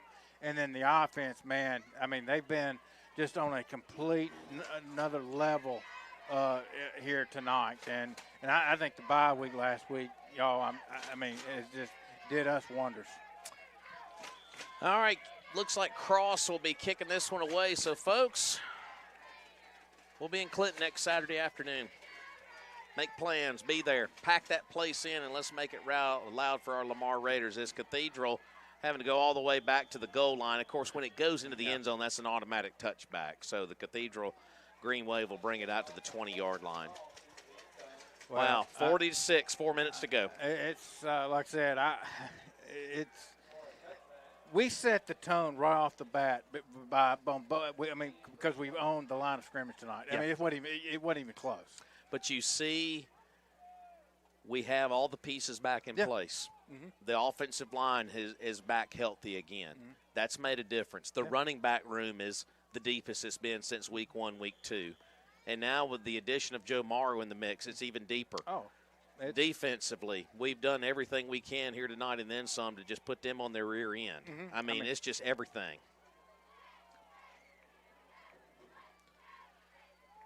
All right, here is the run. Wow, they may score another touchdown here. That is Gambry up the far sideline, and Harala's going to knock him out of bounds. So Cathedral, we got a lot of youngsters in the ball game too, by the way, as Cathedral going to rush it all the way down to about the 25-yard line in Raider territory. By the way, looks like we may have another upset in public school ball tonight. What's that? Clarkdale pulled out an upset tonight at Mitt County here tonight. Okay.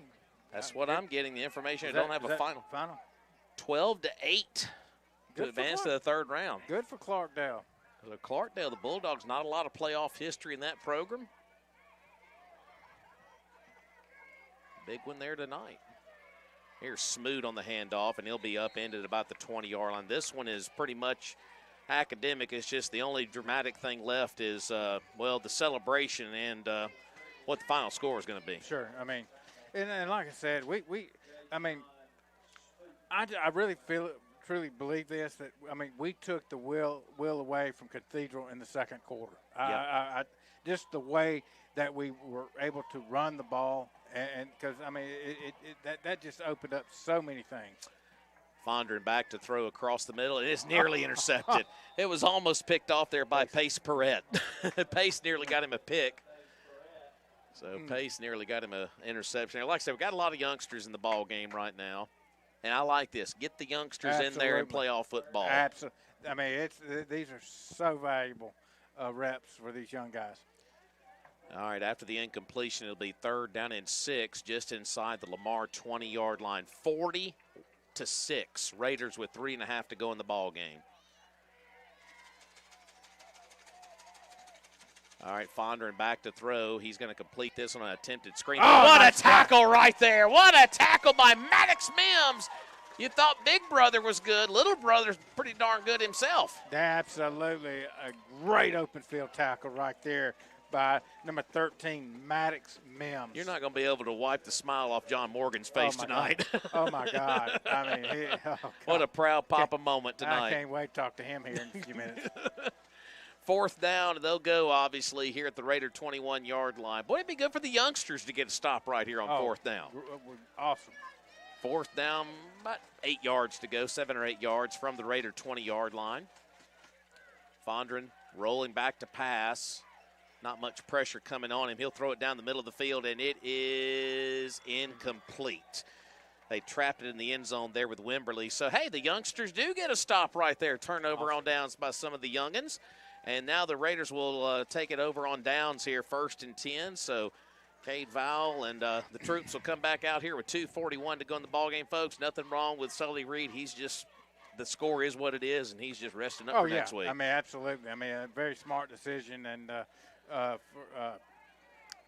get Sully Reed out of there. There's no reason for him to be in the ballgame. The game's well in hand by Lamar, and get him ready to go next week. So basically right now the Raiders, I would just keep it on the ground, milk the clock, and let's get to celebrating here tonight. But only for tonight. Yeah, like I said, but you got to let them celebrate. I can't get over how the execution that we had here tonight was just an all-time high. All right, they're going to run the football here, that being the Raiders. That's Morrow here, still fighting for yards across the 25 to about the 26-yard line. Folks, I did not expect to bring you this update. The clock will run at MRA. JA 35, MRA nothing. The clock is running on MRA at their own field tonight. That is baffling. I'd like to know what happened. I mean, I can't wait to find out what happened. I would love to know as well. So after the run by Morrow, it'll be 2nd down and 4 here as Val's doing a smart thing, just letting clock bleed away. We're at 2 minutes until we can punch the ticket officially. Got a new back in there. Who we got in here? Is that Cormac? Cormac Delaney there on the carry. He'll be dropped for a yard or 2 loss. These are a lot of youngsters I've had a chance to watch on Thursday nights with JV football. So, well, these are some of the future Raiders we're all going to see in years to come. So 3rd down, and we'll call it about 7 after that loss there. 90 seconds. 90 seconds until we can put it in the book. Well, my friend, it's been a while, 7 years, but we're going back to the state championship. Absolutely. Like I said, can't wait. It's gonna be a fun one. 3rd down and 7, Val in the shotgun here. And they're going to hand it off to Delaney again. And here goes Cormac! Cormac, go, son! 50, 45, 40, 35, 30. And Cormac is going to get caught up, too, down at the 25-yard line. Oh, my goodness, what a night. What a night. Wow. That'll do it. That'll do it. What a way to end it.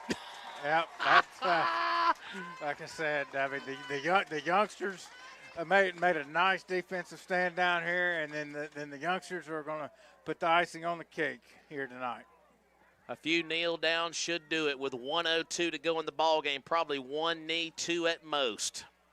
And folks, your Lamar Raiders are going to head back to the state championship. Boy, that's got a nice ring to it. Absolutely. It's been a while. It's been a while. It's been a few years. Drew, we've sat in these chairs for many of them, and it's going to be good to be back over there against Brookhaven Academy. As the clock will wind here at Gray Cobb with 30 seconds. 1 knee should do it here. And the Raiders will drop a knee. Cade Val does the honors. And, folks, your Lamar Raiders are headed back to the state championship. Final score here tonight at Gray Cobb Field is Lamar 40 and Cathedral 6. Congratulations to this group of Lamar Raiders. We're headed back to the state championship. As we're soaking it in here with the Raider fans here, the Raiders are celebrating on the field. Jacob Land is going to coach his first ever state championship. What a job by Jacob in these 4 years. Absolutely. What a job. I like I said, I'm happy for him, but more important, I'm happy for the players. Absolutely. We're going to take a break, pay off the rest of our sponsors. Back after this on 97.0 KK.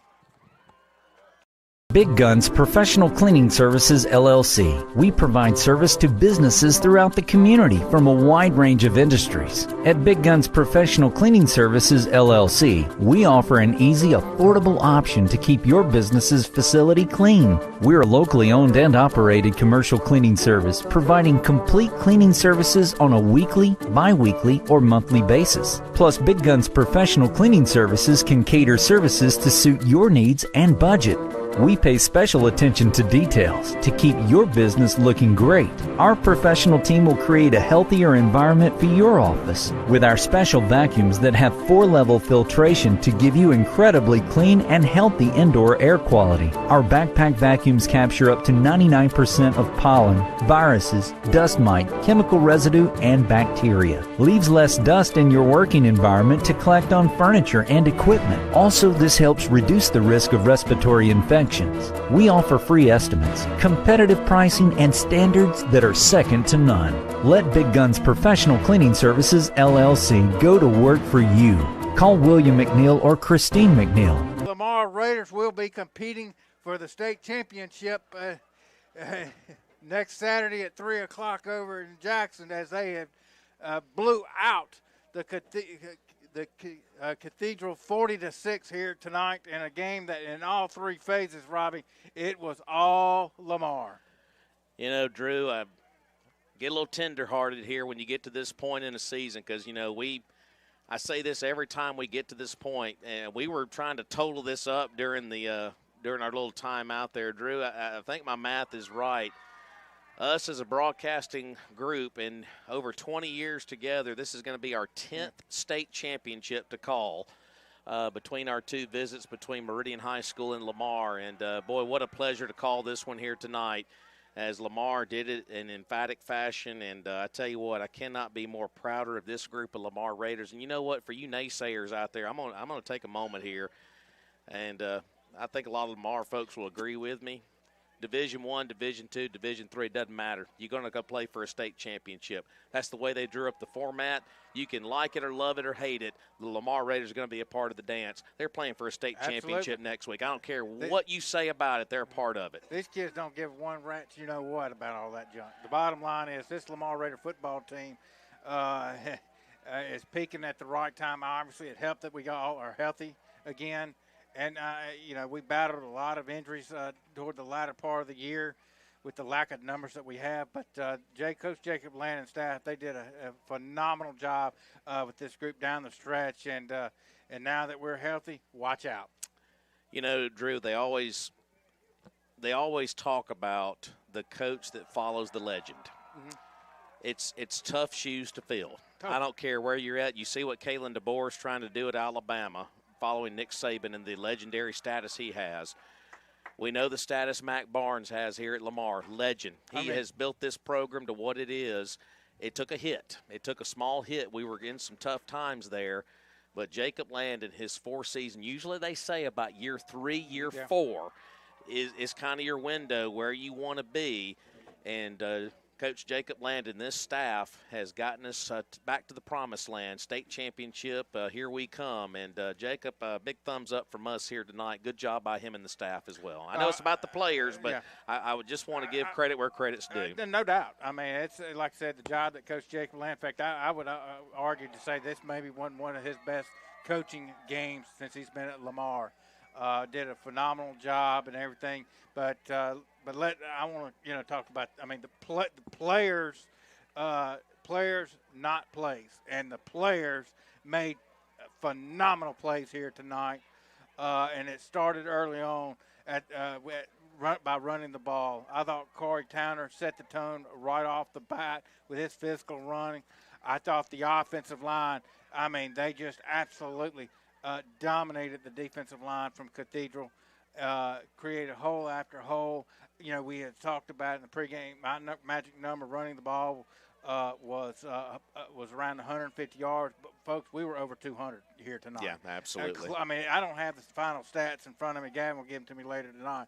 But the bottom line is I can't wait to see how many yards we ran the ball tonight because it was between 200 and 300 yards. Sully, I mean, yeah, he had a couple overthrows, but I thought that he threw the ball really well tonight. And what I mean by that is that he didn't throw a lot of fastballs. He put the right pace on the balls throwing it down the field. And guys, what can you say about Walker Mims? Like I said, if he's not the player of the game tonight, I think that he's got to be a strong candidate because he played an unbelievable game. Defensively, Rob, Tyler Brown, he makes my all-cut zoo team because he covers all over the field. I mean, it's, you talk about Luke Brady. You can talk about Javon Slack. You can talk about Willis. There was nothing that Cathedral could do tonight. I'm just going to say, they didn't stand a chance. Well, player of the game brought to you by Weidman's is Walker Mims. 3 touchdown receptions here tonight. And I'll tell you what, folks, God has a way.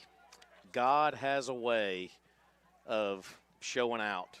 And I'm going to tell you, Drew, he showed out here tonight for Walker Mims and his family because that journey that young man has been on through his very young life on this earth is something that is awfully special. It's a great testimony to the will and the desire of the Mims family for all that Walker's been through to come out here tonight in the biggest playoff game we have had here on this campus in 7 years to catch 3 touchdown passes. And he nearly had an interception as well. I don't know what happened there. That was pitiful. But anyway, we can joke with Walker a little bit. But I tell you what, Walker Mims, your player of the game, brought to you by Weidman's in downtown Meridian. And, boy, I can't wait to give Walker a big old hug here in just a minute. But, Drew, let's pay off our sponsors before we get out of here and set you up for next week. Burns & Burns, Mattress Express by Woodstock, Will Sweat Alpha Insurance, David Neal's Express Pharmacy, Citizens National Bank, Teal Neal Animal Hospital, Snowden Company Real Estate, Madison Road Gallery by Woodstock, Trey Cross Agency, Weidman's, East Mississippi Oral and Facial Surgery, All-Star Team Sports, Van Zyverden, and Insurance Advisory Group. So now the stage is set. Lamar versus Brookhaven Academy. Brookhaven Academy has officially won 42-14. JA has upset MRA 35-0. That game has also gone final. That's going to be talked about a lot here tonight all over the state with MRA dropping that 35-0 ball game. So it'll be JA and Hartfield in the upper bracket. I don't have any updates on the other ball games. I'm pretty sure it's going to be Heritage and Park Lane if I had to bet. But the way this night has gone here tonight, you just don't know. But, Drew, 3 o'clock next Saturday afternoon, our broadcast time will be at 2:30. Well, I like the sound of that. 2:30 broadcast time. That's almost like having an SEC game of the week right there at 2:30. So 2:30, we'll visit with Jacob Land one more time on the Coaches Show this season. And, folks, Monday night. Let's pack out. Let's pack out mug shots on Monday night at 6:30. Let's have a record crowd at mug shots on Monday night. That would be a heck of a way to start the week. Mug shots, 6:30 Monday night for our Coaches Show with Jacob Land. It's going to be a good one. So, Drew, any final thoughts before we pack up and get ready for state championship? I just want to say, like I said, I mean, kudos to everybody involved, from the players, the coaching staff, everybody. Lamar in all 3 phases dominated tonight. Offensively, I thought we had to have had close to 500 yards total offense. I'm guessing defensively. I mean, what can you say? Everybody was just on point. The tackling, open. I mean, it was championship level defense, and I thought we had several punts here tonight. I mean, special teams was really good as well, and just in all 3 phases, this was a complete domination by our Lamar Raiders here tonight. And folks, we will see you next Saturday afternoon from Jackson as we get ready to compete in another state championship game. Yeah, it'll be over in Clinton there at Mississippi College there in Clinton, Mississippi against Brookhaven Academy. So, folks, there's going to be a lot of announcements coming up about some other things going on with the broadcast. I'm not sure about the streaming end with that, because I know the Raider Network over in Jackson might carry the streaming part of that. That'll all be announced on social media with Lamar and probably 97 OKK throughout the weekend and next week. We'll prepare you for that as we go ahead. So, but all we know, we're going to be there. Lamar wins it tonight over Cathedral 40-6 to head back to the state championship. Folks, have a great rest of your weekend. Big thanks to Marcus back at the station. We had a few hiccups to start the night, but we maneuvered through all of them, and Marcus will get to produce a state championship ball game with us next week. So, folks, final score tonight, Lamar wins it 40-6 to head back to the state championship. We'll talk to you next Saturday. Have a good rest of your weekend, and, of course, be safe on the highways and byways. And, as always, choose the church of your choice on Sunday. We'll talk to you next Saturday for state championship weekend right here on 97 OK.